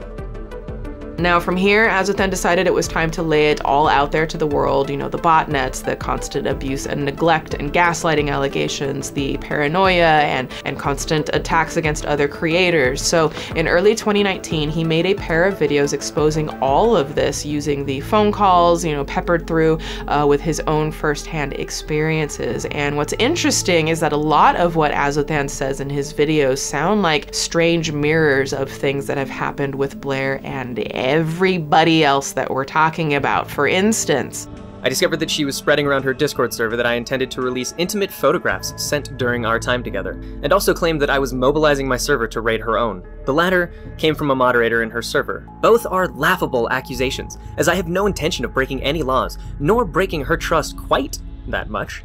What took me aback and made me fear for my safety and my future were two things. A claim that she had already contacted a lawyer about this potentially Class D felony, and that I would be receiving a summons regarding this, in addition to an even more frightening and concerning set of circumstances. Azothan also shares a story about how he had once told Blair that someone was trying to dox him and what she did with that information. He says she turned around and tried to collaborate with the person who had tried to dox him, seemingly in an attempt to get Azothan to not make his video telling his story. A couple months ago, I informed Iilluminaughtii about someone on the internet threatening to dox me. We discussed this person in depth, and she even considered making a video about this person to call them out.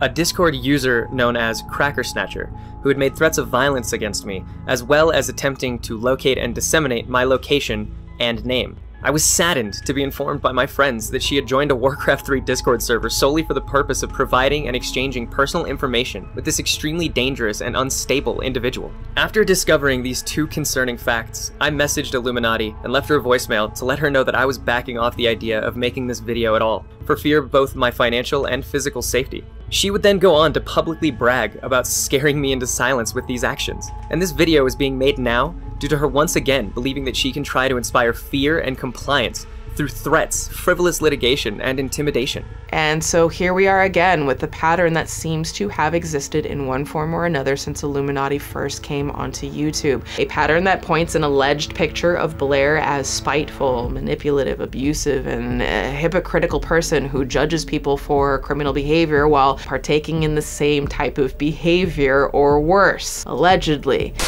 And in spite of all of that, after I thanked and applauded Azothan for coming forward with his story, which is not only brave but deserves to be heard, Azothan still downplays his experience for the sake of putting a supportive spotlight on the others involved, saying, quote, "It's relieving to hear someone say that about speaking up, but I don't want to paint myself as a victim in the same way that it's clear Wonder and Oz and Click were. I was luckily cut out of the housing arrangement in February 2019, so I never had to live in or work with those more worrying behaviors and habits. I genuinely appreciate you reaching out. I need it stated that I'm obviously as happy as a pig in shit about this whole situation. Not admirable, I know, and it'll pass, but my God, it feels like a weight is off my shoulders after 4 years of being able to speak with nobody about it all. These events are very much in my rearview mirror, but if anything I shared can help other people, then I'm happy. If you need anything else, please don't hesitate to reach out." Azothan, I am so terribly sorry that you had to deal with that level of torment for so long. In my opinion, this truly speaks to the type of person that you seem to be, a kind, compassionate person who didn't deserve any of this. Even after the horrifying picture that you painted, you still compare your own trauma to theirs, which you absolutely don't have to. Your pain is just as valid. And I can imagine that Wonder, Click, and Oz wouldn't disagree with me when I say, I hope you feel just a little more seen and that you've been able to find some healing throughout all of this, and I wish you nothing but the best. Was delayed, I believe, by 2 weeks, so when it finally arrived, I was pretty happy. I felt like I was beginning life like my friends. However, things in the house were growing fairly grim. On May 11th, 2023, Wonderstruck came out with a monstrous 80-minute video directly responding to Blair's attacks on him, his mental health, and his work ethic. Come forward, I felt the strong emotional urge to speak out on my experiences with Blair. I had kept quiet for 2 years out of fear and NDA threats, but seeing Click come forward and kind of stick his foot in that pool and that fear allowed me the emotional strength I needed to come forward with a story. Now, I just felt the need to start with that clip because this is Wonder admitting that he is about to do something that puts him in violation of his NDA that he signed with Blair. This is a really big deal. An NDA, for those of you who don't know or haven't seen some of my other videos, is a non-disclosure agreement. It is a legally binding contract in which you agree with an employer that you will not disclose information or disparage said employer publicly, even in the event of your termination from that employer or if you have a falling out. Now, we don't know the conditions of Wonder's NDA, but I am guessing it has standard terms like we can sue you for damages with no cap on the amount for irreparable harm if you violate this NDA, meaning she could literally sue Wonder for however much she damn well chooses. But given that we do know from his thread that Blair is allegedly very lawyer happy, I gotta just say, dude has some brass low hangers, right? Like, or he's just been pushed that far to the breaking point, he just doesn't care. You don't say what he's about to say if you don't understand the consequences of breaking an NDA. Something else that I believe is very important, whether you hate someone or not, to bring up someone's personal mental health as an arguing point is quite frankly a low blow. And it's not your story to tell. If anyone's going to explain my mental health, it is personally going to be me. Exposing someone's mental health to further your own point is dumb bitch energy. One more subject I'd like to touch base on is the call that took place between Blair, OT, and the Click, and a Reddit post that I made following their departure. I was indeed present for this call. This was a meeting designed to iron out the differences in tension and sad milk, as not only did our audience deserve it, but we as friends deserve it to ensure our friendship lasted. During this call, Blair began to become highly irritable and raised tensions where they did not need to be raised. I'd like to clarify that OT did not speak over her out of disrespect, but out of a minor Discord delay, to which she said, and I quote, "Shut the f up and let me talk for once." I remember it clearly. It was very nasty, and it was the first fatal blow to sad milk and the events that transpired and led up to today. OT, rightfully, left the call without a word at this point. Click, however, tried to remain on the call and mitigate his intentions were for the betterment of the group, but Blair kept berating him. I have never heard Click, a very extroverted and talkative man, remain so quiet. I know I'm trying to read this off a script, but if I only had one way to describe this call, it was a very dark call. OT departed in the following days. After this, Click departed from sad milk as well. Audience members grew confused about this, so she took to Reddit to falsify a narrative which you can read on screen. I joined in as well on this. I explained how those who departed did not help us in numerous ways and that it all fell onto us. I'd like to point out that I directly lied on this post. Click, one topic, and the others did in fact assist in sad milk greatly, but they were growing increasingly frustrated and burnt out as what had started as a fun project of friends had turned into a content farm. A content farm? run by Blair, and everybody was feeling burned out. What we just listened to was Wonder describing for the first time in great detail the phone call that's been discussed that led to the end of Sad Milk, a call that Blair characterized as her breaking point, and yet is very clearly the point this group met its breaking point. You claim you don't know what goes on in my personal life, but you go in depth about my living situation, my views on life, my depression, my car, my dog, and my mental health. Wonder goes on to describe quite a bit of the financial issues the group faced, making some rather direct allegations relating to the money situation in the group. He did preface that he might have gotten some of the math wrong, and Wonder did seem to not fully understand how taxes and write-offs for a company work, which, you know, whatever. Honestly, the more concerning thing, I think, in regards to the finances is Wonder choosing to share the info publicly, which I'm willing to bet is most definitely a big no-no in the NDA that he signed, and that alone could get him sued. In the next segment, Wonder shares about being asked to move to Colorado to be near Blair, and he posts some on-screen text explaining the reason. Now, I'm gonna play the clip and then read the text out loud, as I think it's very important and easy to miss if you don't hear it. So first it starts with a clip from Blair's video. At the end of 2020, I paid for his tickets to visit Oz and me in Colorado. During this trip, we discussed the possibility of Wonder moving out to Colorado due to his discontent with his life in Texas. In response, Wonder writes the following: "This trip was not to discuss me moving out to Colorado. This trip was for the SM Christmas video that we filmed in November. Me and another member had talked about moving to Colorado due to us wanting to do live SM content. Blair had been speaking of getting into real estate and wanted to build homes for us. This did not extend to just me. She wanted to build a home for another member and I, as well as one for Oz to have a separate recording space. This means Blair would have been the landlord to 3 other Sad Milk members, not just me. After our final member left at the end of December, I was the last person on the list to become a tenant. Here is proof of the trip being for Sad Milk and the existence of the cul-de-sac for Sad Milk members." What in the actual triangle-headed Hershey, Pennsylvania Okay, what Wonder is describing in those graphics is that Blair, allegedly, was trying to make what's known as a company town for Sad Milk. And company towns in general are bad. How bad? They're ironically the type of thing Iilluminaughtii would have done a video about in her corporate casket series. There's a PBS documentary that puts it best, and the website for that doc describes company towns by saying, quote, "In remote locations, jobs often existed far from established towns. As a pragmatic solution, the employers sometimes developed a company town where an individual company owned all the buildings and businesses. Churches, schools, libraries, and other amenities were constructed in order to encourage healthy communities and productive workers." Doesn't sound so bad, right? It continues, quote, "In other cases, the company's motivations were less ideal. The remoteness and lack of transportation prevented workers from leaving for other jobs or to buy from other independent merchants. In some cases, companies paid employees with a scrip that was only good at company stores. Without external competition, housing costs and groceries in company towns could become exorbitant, and the workers built up large debts that they were required to pay off before leaving." Want to take a stab at what this documentary is called?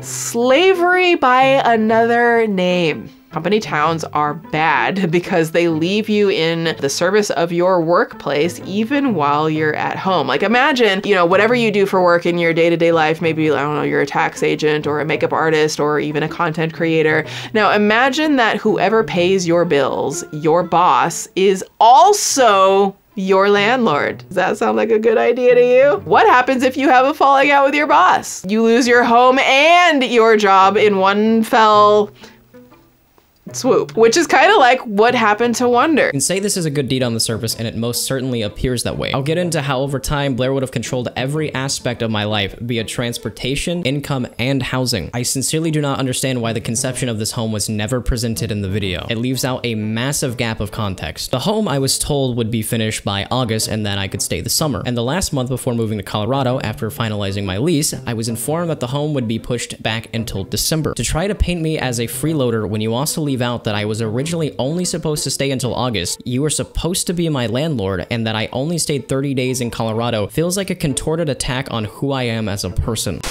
Over the course of the video, just like the clicks video, Wonder addresses basically everything. And once again, it makes Blair look even worse. The car Blair was horrified was in such bad shape. Wonder was living in it. And when Blair took the car he was living in, essentially displacing him entirely, which is a special kind of awful, he had no idea that she was coming, and in fact was asleep when Blair showed up. I'd like to clarify, I did not ask Blair to do this. In fact, I insisted on our first call the exact opposite. I am not a luxurious person. I like nice things like cozy homes, but the most expensive car I have ever owned was a $5,000 Miata. Also, as a person who does not like when people buy me things, I was extremely uncomfortable with someone making such a large payment towards a vehicle on my behalf. But in Blair's words, she had the money and insisted that I get the car. What makes all of this even worse is that when Blair took the car, she threw out everything in it, including Wonder's YouTube play button. Like, I can't stress this enough. Yes, he had some contract with Blair. Yes, the car was co-signed in her name, but she essentially showed up and kicked this young dude out of his home and threw away all of his belongings that he had in this home. What makes all of that even worse is that Wonder,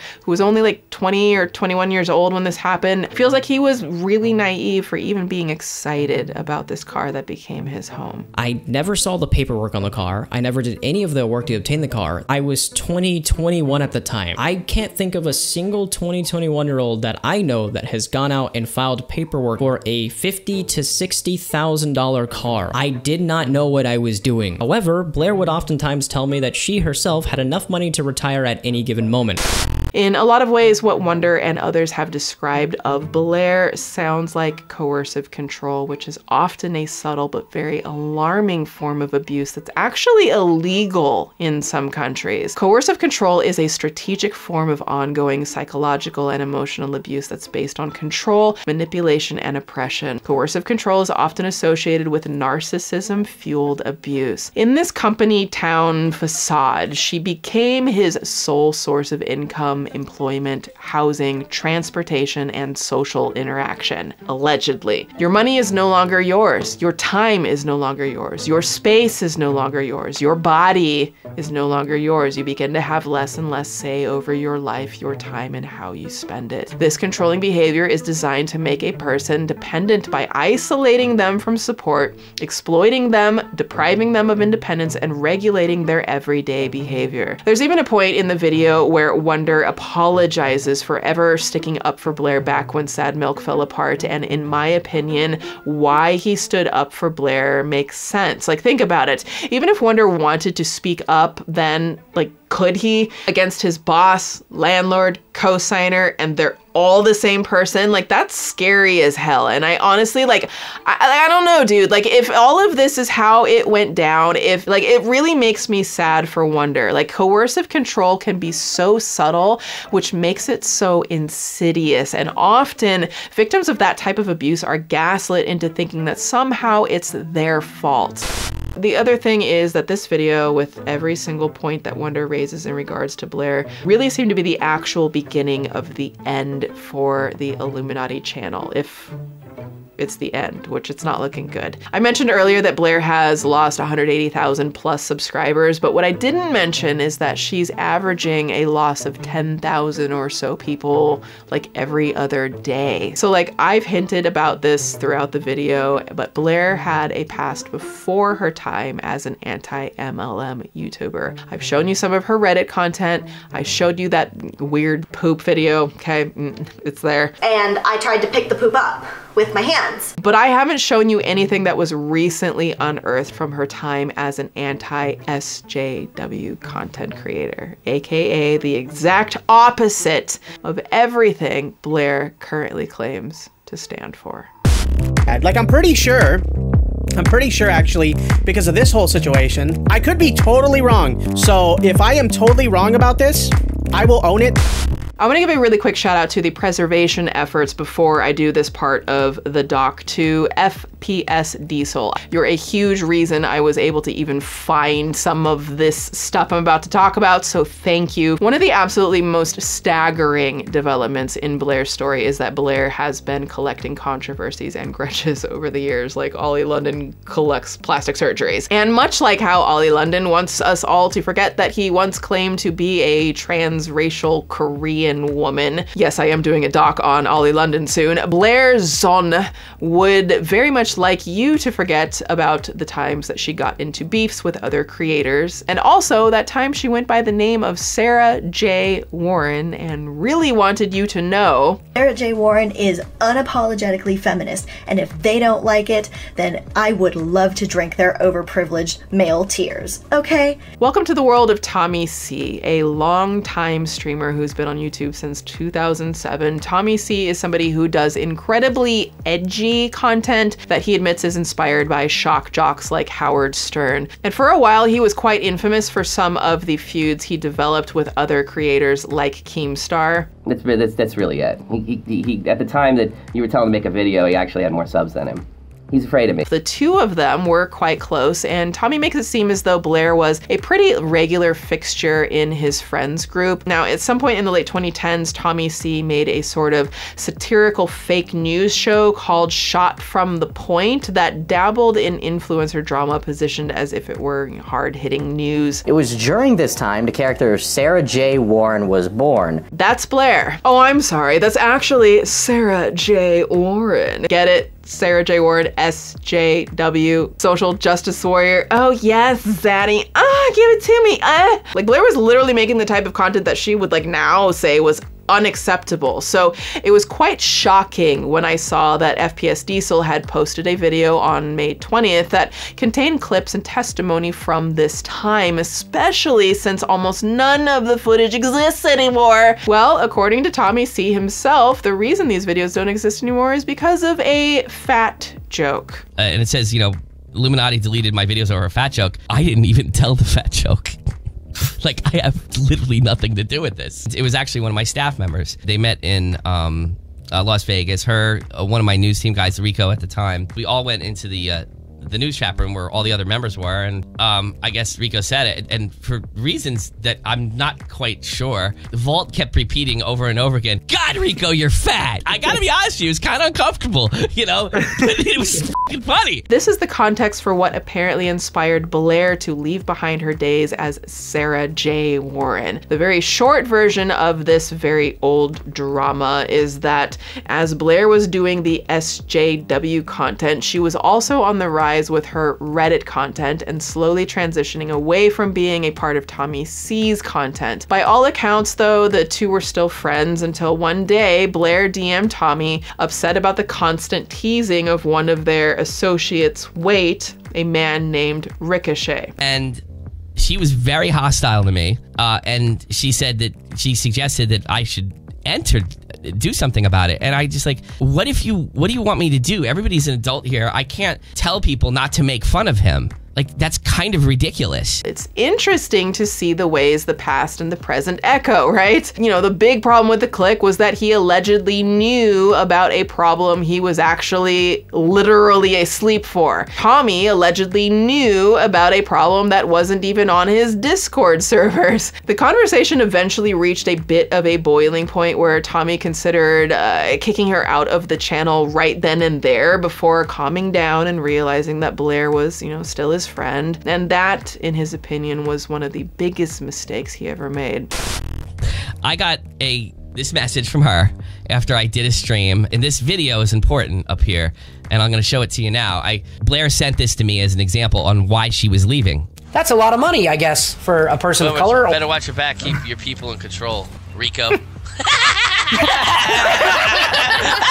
That wasn't Rico, obviously. That was somebody trying to get me going. And that's all I said. You can't control, and you can't control people being made fun of on the internet. Blair was a project manager on Tommy C's YouTube page, home of Get to the Point News, and due to a disagreement over how people treated Ricochet, she allegedly deleted every single video from the Get to the Point playlist that she was a part of. By his own admission, Tommy doesn't have backups of any of those videos, so today it's all just lost media.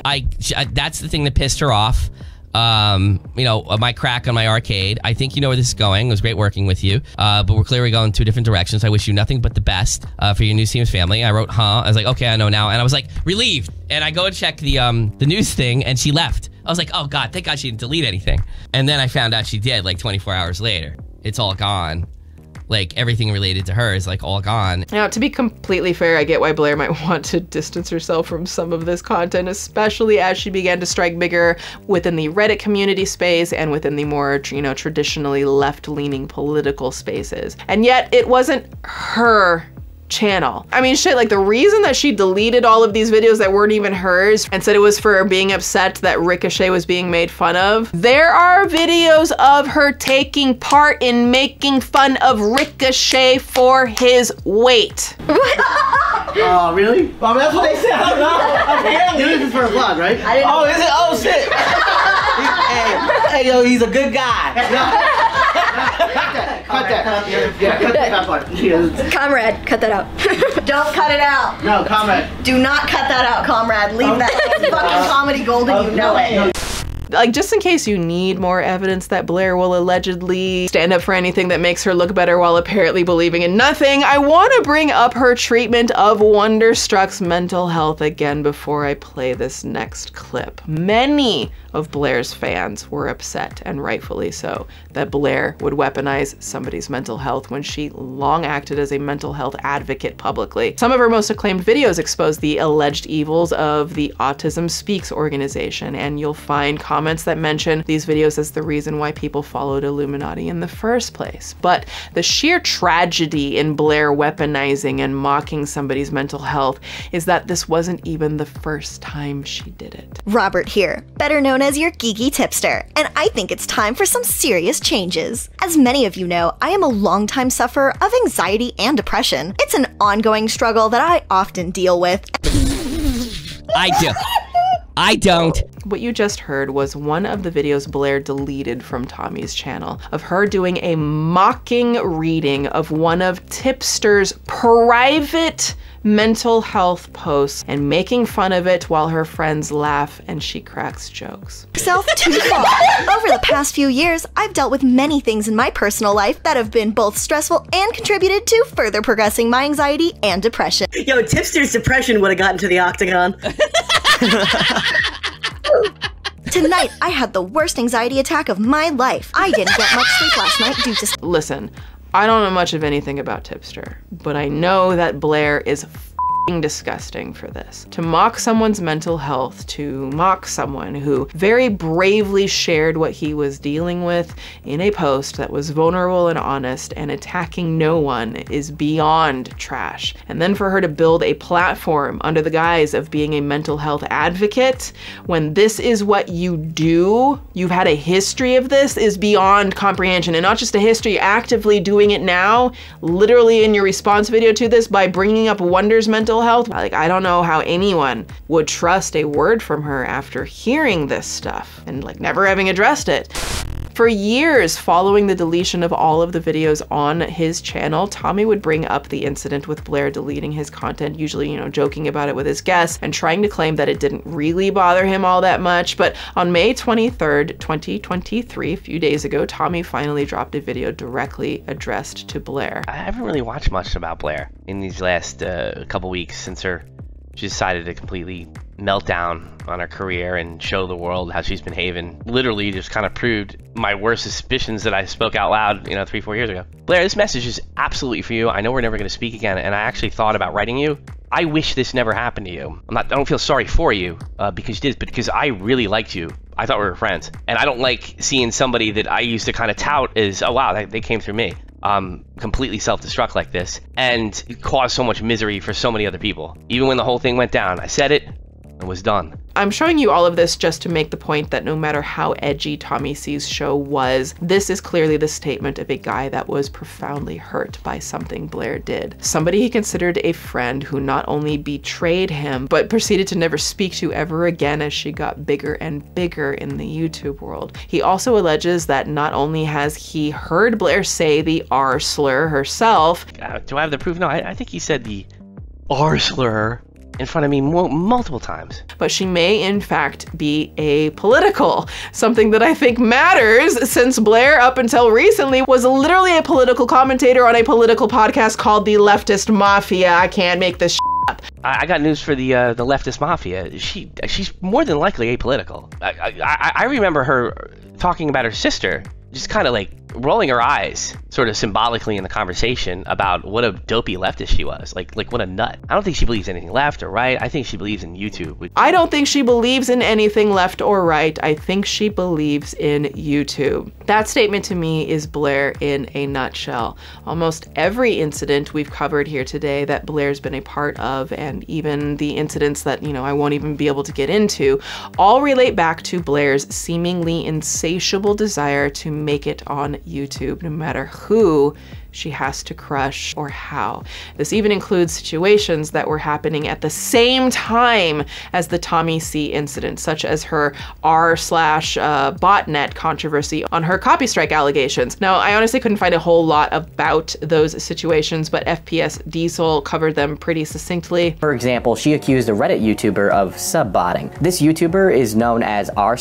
Now, personal opinion here, I think she just happened to be correct about the sub-botting. Her video on it is genuinely really bad and amounts to 1 point of data that is not a good video. There's a new channel that's popped up and is gaining traction, and I genuinely believe that's awesome. Or should I say, I thought it was awesome until I started to dig into their stats, and I saw things weren't quite adding up. Now I gotta take a moment here. I don't know the full story on the creator, but Blair just said she genuinely thought someone's channel growth was awesome, making it sound like she supports up and coming creators. But then she says she did some digging into their analytics, and it's like, just think about it. If you thought someone's growth was awesome, why would you ever feel the need to dig into their stats, let alone actually do it? Like, that doesn't to me sound like creator support. That sounds like just jealousy that manifests into acting on that jealousy. Allegedly. After this video, what's interesting is that allegedly, Blair makes the claim that r/ doxed her and swatted her parents. The reality is, I don't know if it's true, and I personally don't know if I believe it.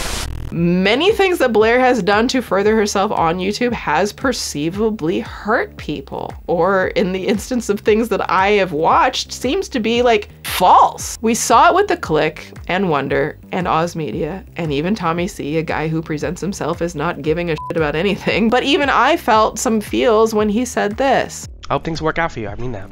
I just hope you don't ever do that again. I hope if you get it back, you realize you probably don't have to operate like that. You're supposed to help people. You're supposed to, like, get them 1 million subs. That's how it works.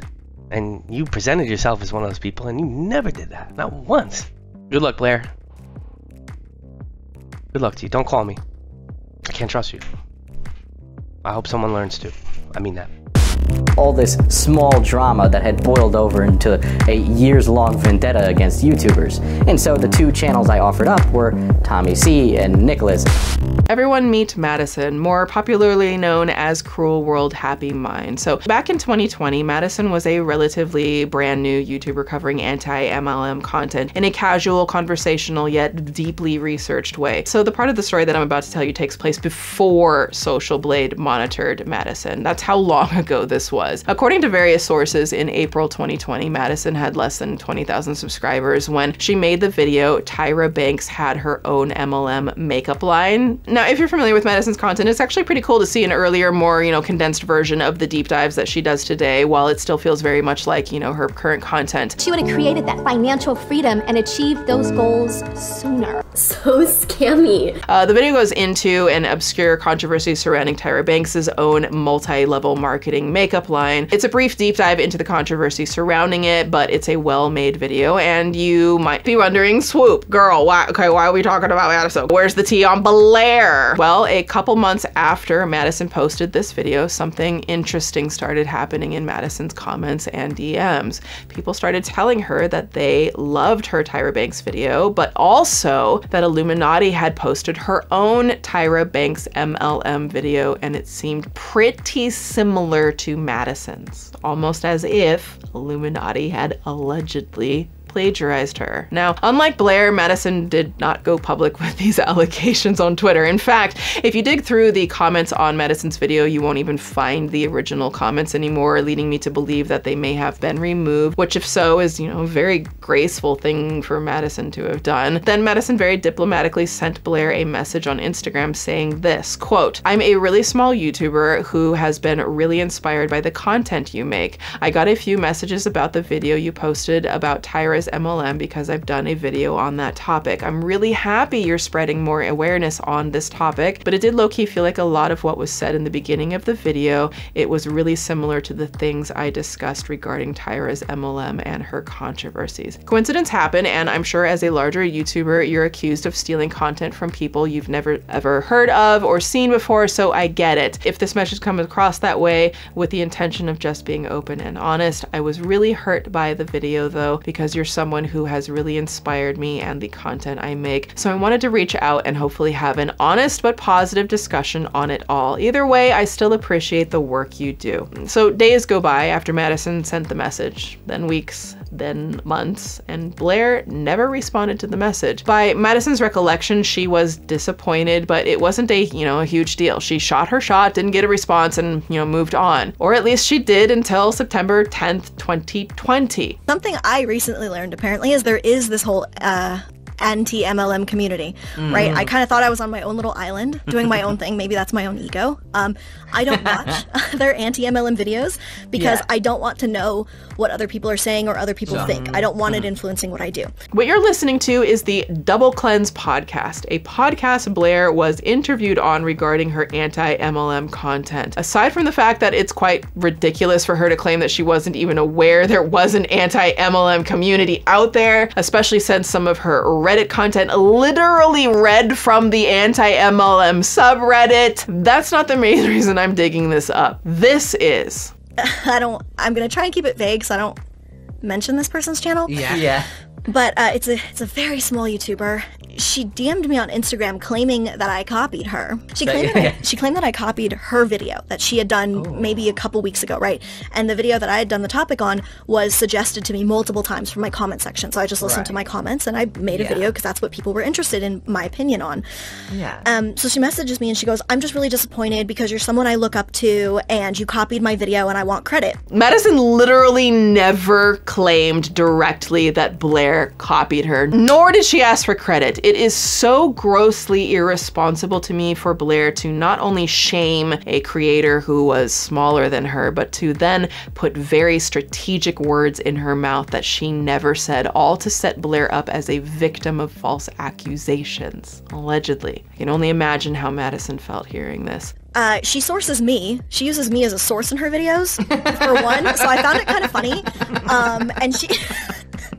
I was like, you can't claim that I'm copying you when you use me as a source. Yeah, you can though. Like, you can use someone as a source and also be copied by that person. The fact is, Madison's video came out before Blair's video, but Blair doesn't clarify that. She makes it sound like Blair was used as a source in the Tyra Banks video and therefore couldn't have copied Madison. It's this kind of like snake-like manipulative speak that we've seen threaded throughout this entire situation. And if you can't trust a deep dive channel to be factual and like recite the actual accounts of an event, then what do you do with them?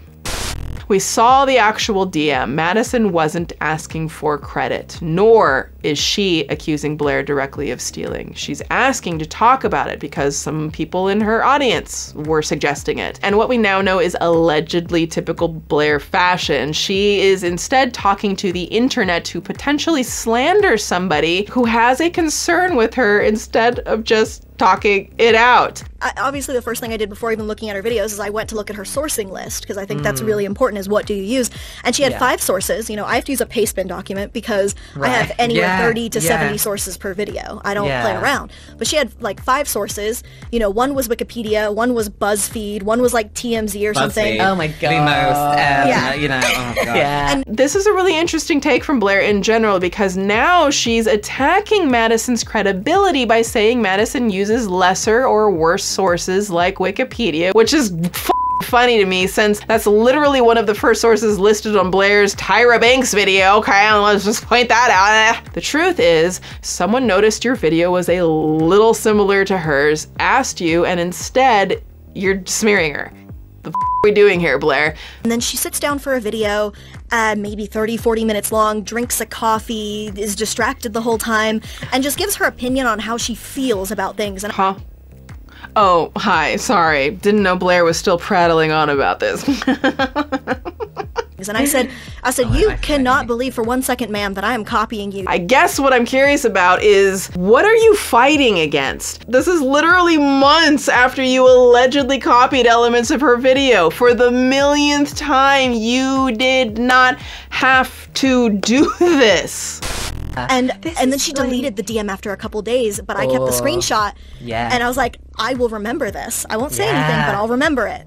I've screenshotted everyone. It didn't take long for Madison to discover this podcast, and to put it lightly, she wasn't happy. So she made a video in response. This video actually has since been deleted, but most of it still exists in a stream that Tipster did. Months and months ago, in June, a larger creator posted a video, and I, out of the blue, started getting a ton of messages from people saying that this creator copied my video, saying they made a ton of similar points. So getting messages like that freaked me out. I never straight up accused this creator, this larger creator, of copying me. On top of that, something I didn't mention in that video, and that this creator seems to conveniently also leave out of this whole story, there were no sources on this person's video. The only thing it had in the description was, in parentheses, sources coming soon. Sources coming soon? What happened to that 60s, 70s source paste bin, Blair? Ah! Now, to be fair, those sources are for sure up on that video now, conveniently, but by Madison's account, discovering that was the last straw. A rational take from Madison here. The truth is, the anti-MLM community and commentary community have a lot of overlap, and the vast majority of the time we're covering, you know, the same or similar topics because there's a huge public interest for those specific topics. Opinions are going to overlap, and research as well. You know, I've done a topic that someone else did and vice versa. That's literally how the world of journalism and commentary work, and the more coverage of the same topic, great. The important stories get told, which is like the most important thing. We all become more educated, and it raises all ships in the ocean, as Legal Eagle mentioned at the beginning.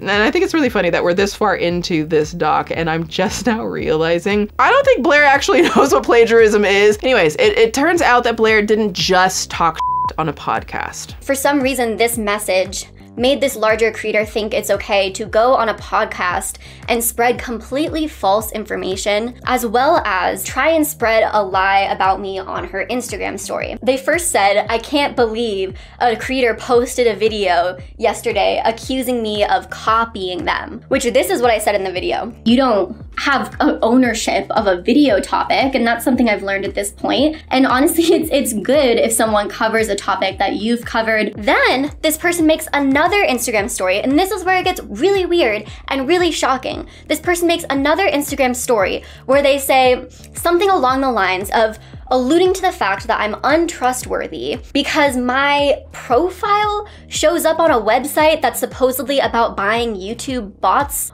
Do you think I'm stupid? Like that I would put my profile on a public site and then buy bots? But like, what is it with Blair accusing other creators of inorganic growth so often? Like, what's the deal with the paranoia? And why is it any of her business? Like, again, I keep coming back to a pretty simple conclusion. Blair seems to be a very jealous, envious person and has been catty enough to try and tear down honest creators for the sake of feeding her insecurities and jealousy, allegedly. What I think makes it even worse is how Madison still tried to make things right with Blair. According to that video, Madison sent out at least 2 other longer messages trying to clear things up with Blair. Right, she says, hey, I think I need to clear some things up with you. Obviously, you see my above message from the time everything took place. I explained that situation because I found the DMs with the other creator to be bizarre, but if you watch the video, I never accuse you of stealing. A few people sent me messages about it and I got scared, but I realized that I literally don't have ownership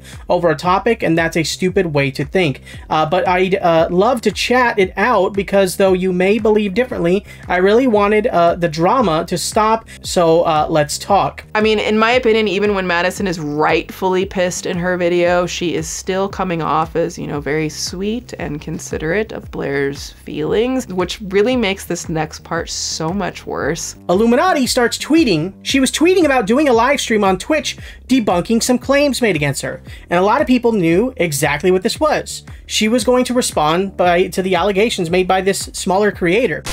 Let me put something in perspective really quickly. At the time Blair tweeted this, Madison had around 68,000 subscribers. Okay, our girl was leveling up. We love a homegrown success story. It is a hard work out in these streets, girl. Trust me, I know.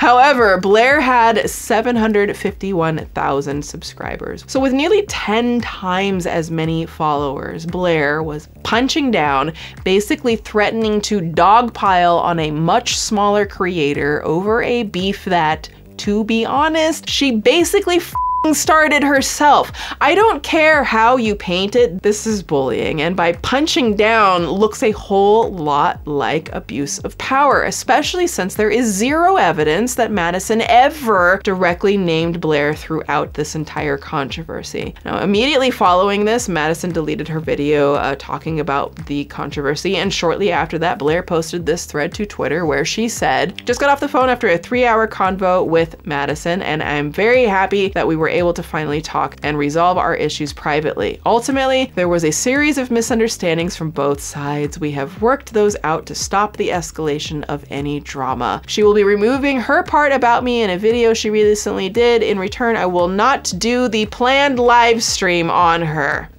I'd forgive you for thinking this seems like 2 creators putting aside their differences for some kind of greater good. On Madison, yeah, sure. I think that's what Madison was trying to do all along. It's definitely how Blair wants you to view the situation, and as a passive observer, you might see these tweets and think, oh, cool, and move on. This isn't 2 creators putting their differences aside. This is a creator, Blair, who has very much shown herself to have the thinnest skin imaginable, taking offense to not only an accusation, but a possibility that she did something wrong. She built up this imaginary boogeyman in her head of the big, bad, lazy Madison who sips coffee and giggles about MLMs in badly edited videos, and presented that character to the world with her whole chest. And when the real Madison rightfully got upset about this, Blair doubled down and threatened to expose Madison in a live stream to over 700,000 people, which would have weaponized her following against Madison. Power abuse. I mean,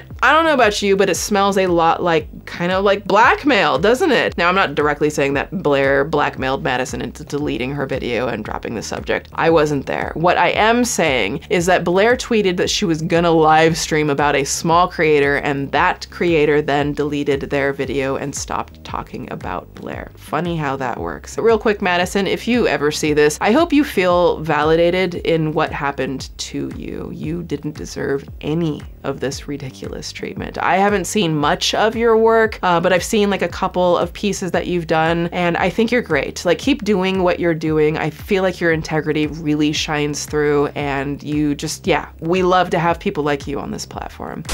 Now, the story of Madison and Blair happened 2 years ago in YouTube times that, you know, may as well have been the 1820s. So both of them moved on after this. Madison moved on to bigger and better things, cleaner videos, and a much higher subscriber count. And Blair moved on to allegedly over every friend she's ever made. Character growth. Yeah, and that story would have just stopped there. And then FPS Diesel interviewed Madison about this situation. Reached out to Madison, and she hasn't spoken on it, but she did give me permission to share our email exchange. So let's go over what happened after this video. We spoke on the phone for 2 hours or so. To be fair, overall, it was a good call, where Blair wasn't screaming at me or calling me names, though she went into a lot of information that wasn't really necessary on the call, and I'm not sure why. She told me about the history she had with other content creators who tried to quote-unquote ruin her career, according to her. She said she had 6 other businesses apart from her main channel, told me sensitive information about her own health and past health scares, etc. At times, it felt like she was trying to quote mentor me on the call. At times, it felt like she wanted to sympathize with her. And at times, she had made some vague, threatening statements. Included during the call that it seemed that Blair has a tendency to fixate on a very few specific people in the commentary world and feel a lot of hate and vitriol towards those people, especially if she felt they wronged her. I tried to reach out to her privately about it, but instead of responding, she went on a podcast and publicly talked shit about how stupid it was that I thought she copied me. It's a little funny, I guess, the hypocritical nature of it all. Maybe karma does exist. Madison, hi. That's the good kind of petty. Welcome to the family, friend. Welcome to Petty University, aka honorary doctorate. Give this woman her flowers. After the interview with FPS, this situation with Madison went from being a minor footnote in Blair's YouTube career to the full cycle defining experience of her life here, which leaves me with one question. We also decided that based on how the past few weeks went, every month our audience will vote on which one of us gets kicked off the show. Blair, how do you think it's okay to just ignore holding yourself accountable on any front to these people? Literally every single instance you've been called out for throughout the history of your channel, like you've come close to taking the L and moving on, but always, always you left a little friendly fire before you go. You know, it can't just be your fault that you got called out for allegedly plagiarizing Madison. It's her fault for being a lazy creator. It can't just be your fault that Tommy C got effed over. Instead, you allegedly make up that he made fun of you for having cancer. You know, you didn't allegedly stalk the clique. He's a P-word sympathizer and a racist. Wonder is a lazy, crazy ass. Like, it's never you, it's always them. Now, as of this video, it doesn't look like the Illuminaughtii saga is anywhere close to being complete. Seemingly every day new videos are released about Blair containing new allegations of her being a bad person. On May 25th, 2023, the leftist mafia also announced that they were parting ways with Blair effective immediately. No, basically we had to decide whether one specific member, Blair, aka Illuminaughtii, was going to stay with the show after these videos came out. It wasn't all that. Some of those, some of the issues were very serious.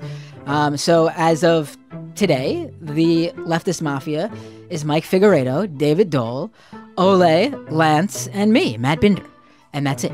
And ever since the Illuminaughtii exposed video was released, Blair went silent. Her once massive subreddit has gone private. Her Discord is deleting any references of the quote drama when it gets brought up, and people are getting banned if they even have a simple question. Blair has, however, posted 11 new videos in just 3 weeks to YouTube, which I can pretty confidently say has a lot to do with her having to fulfill sponsorship contracts that have deadlines, and likely hoping that the controversy will fade away before her agency or sponsors find out what has been happening. Listen, Blair, I think a lot of people just wish you would take the pyramid off your head for a moment. Some of what you're being accused of is unethical and dishonest at best and downright criminal at worst. It goes far beyond being a bad friend or, you know, petty YouTube drama. It's a history of manipulation, lies, alleged criminal behavior, stalking, and just downright being a terrible person masquerading as a progressive champion of marginalized communities. Like I always say, it's not drama, it's dangerous. And I want to stress that these are still mostly allegations, but they're well-documented allegations. Tommy C will probably be the first person to admit that he doesn't have the most popular takes on like anything. And frankly, in my opinion, he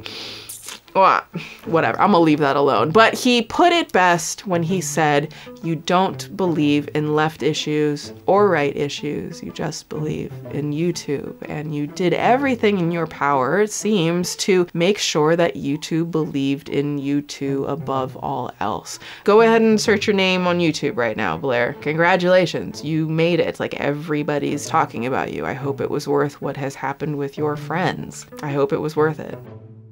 And that's where my script ended on the morning of May 26, 2023. You know, I was ready to give this one a reset, close all of my Illuminaughtii tabs on Chrome, tell y'all I could do a follow-up if there are any updates, and I closed my script around 9:30 a.m. West Coast time, rubbed my eyes, logged into Twitter, and I shit you not, at 9:32 a.m., 2 damn minutes later, something interesting happened. Quote, "Hey everyone, I am fully aware of the recent false allegations that have surfaced. I want to take a moment to publicly state that I am taking these allegations seriously and am committed to rectifying the situation promptly and appropriately. I understand the concerns and potential impact that these false allegations have caused. My team and I are actively working behind the scenes to gather all relevant facts. I am committed to transparency and accountability throughout this process. Rest assured that I am taking decisive action to address this situation. I will provide updates and communicate any necessary actions as soon as possible." Remember the segment earlier where I discussed the manipulative tactic called Darvo? Remember how I cited Jennifer J. Frade, PhD, professor of psychology, who is the literal person who coined the term Darvo, saying, "The perpetuator or offender may deny the behavior, attack the individual doing the confronting, and reverse the roles of victim and offender such that the perpetrator assumes the victim role and turns the true victim or the whistleblower into an alleged offender." Well, look what just happened on May 27th. Wonder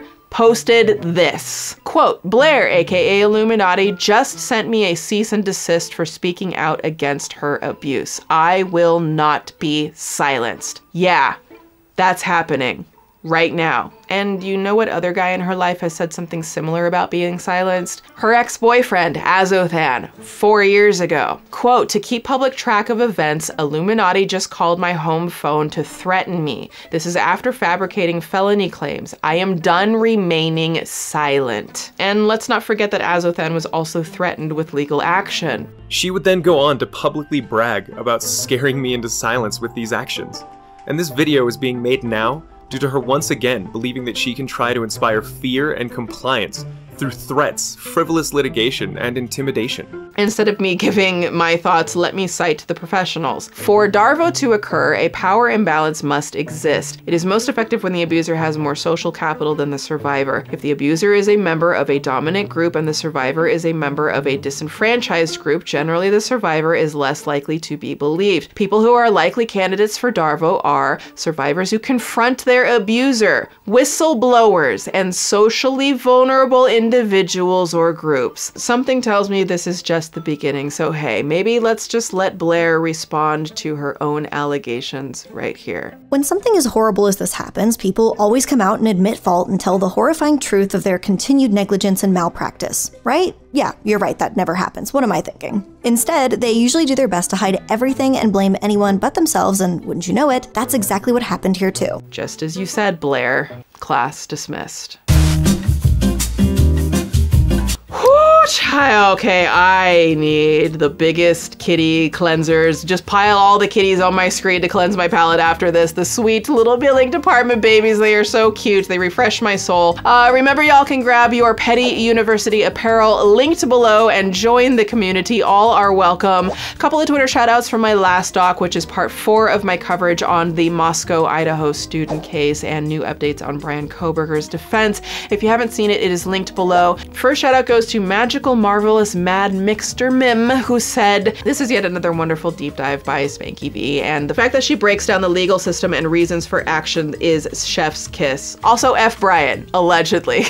And second shout out goes to Shayla Mills, who says, 10.5 thousand pictures, 51 terabytes of audio and video evidence. I can't even fathom this much data, and I am an ex-selfie obsessed emo kid and a gamer. Seriously, it is so much. There's so much going on with that case, and it's really going to be quite interesting, and I hope if he is guilty that they do have enough evidence to get a conviction there. If you want to be my next Twitter shout out, make sure to follow me on Twitter at SpankyV, linked below, and retweet this video right here. Also hit me up on Instagram, linked in the description. That's where I post most often. I am trying to finally reach 100,000 followers there so that we can like grow the community there. It has been a goal of mine for a very long time. It is slow moving, but if all of y'all went and followed me right now, then I would hit it in like a day. So that would be amazing. Be sure to check my link below at kenzie.com and use code SWP20 to get 20% off your Kenzie IPL device and be on your way to smooth, bump-free, hairless legs and pits in no time, because you deserve it, honey. Huge thank you again to Raycon for sponsoring this doc, and be sure to check the link in the description or go to buyraycon.com/swoop to get 15% off your Raycon purchase and treat yourself, honey.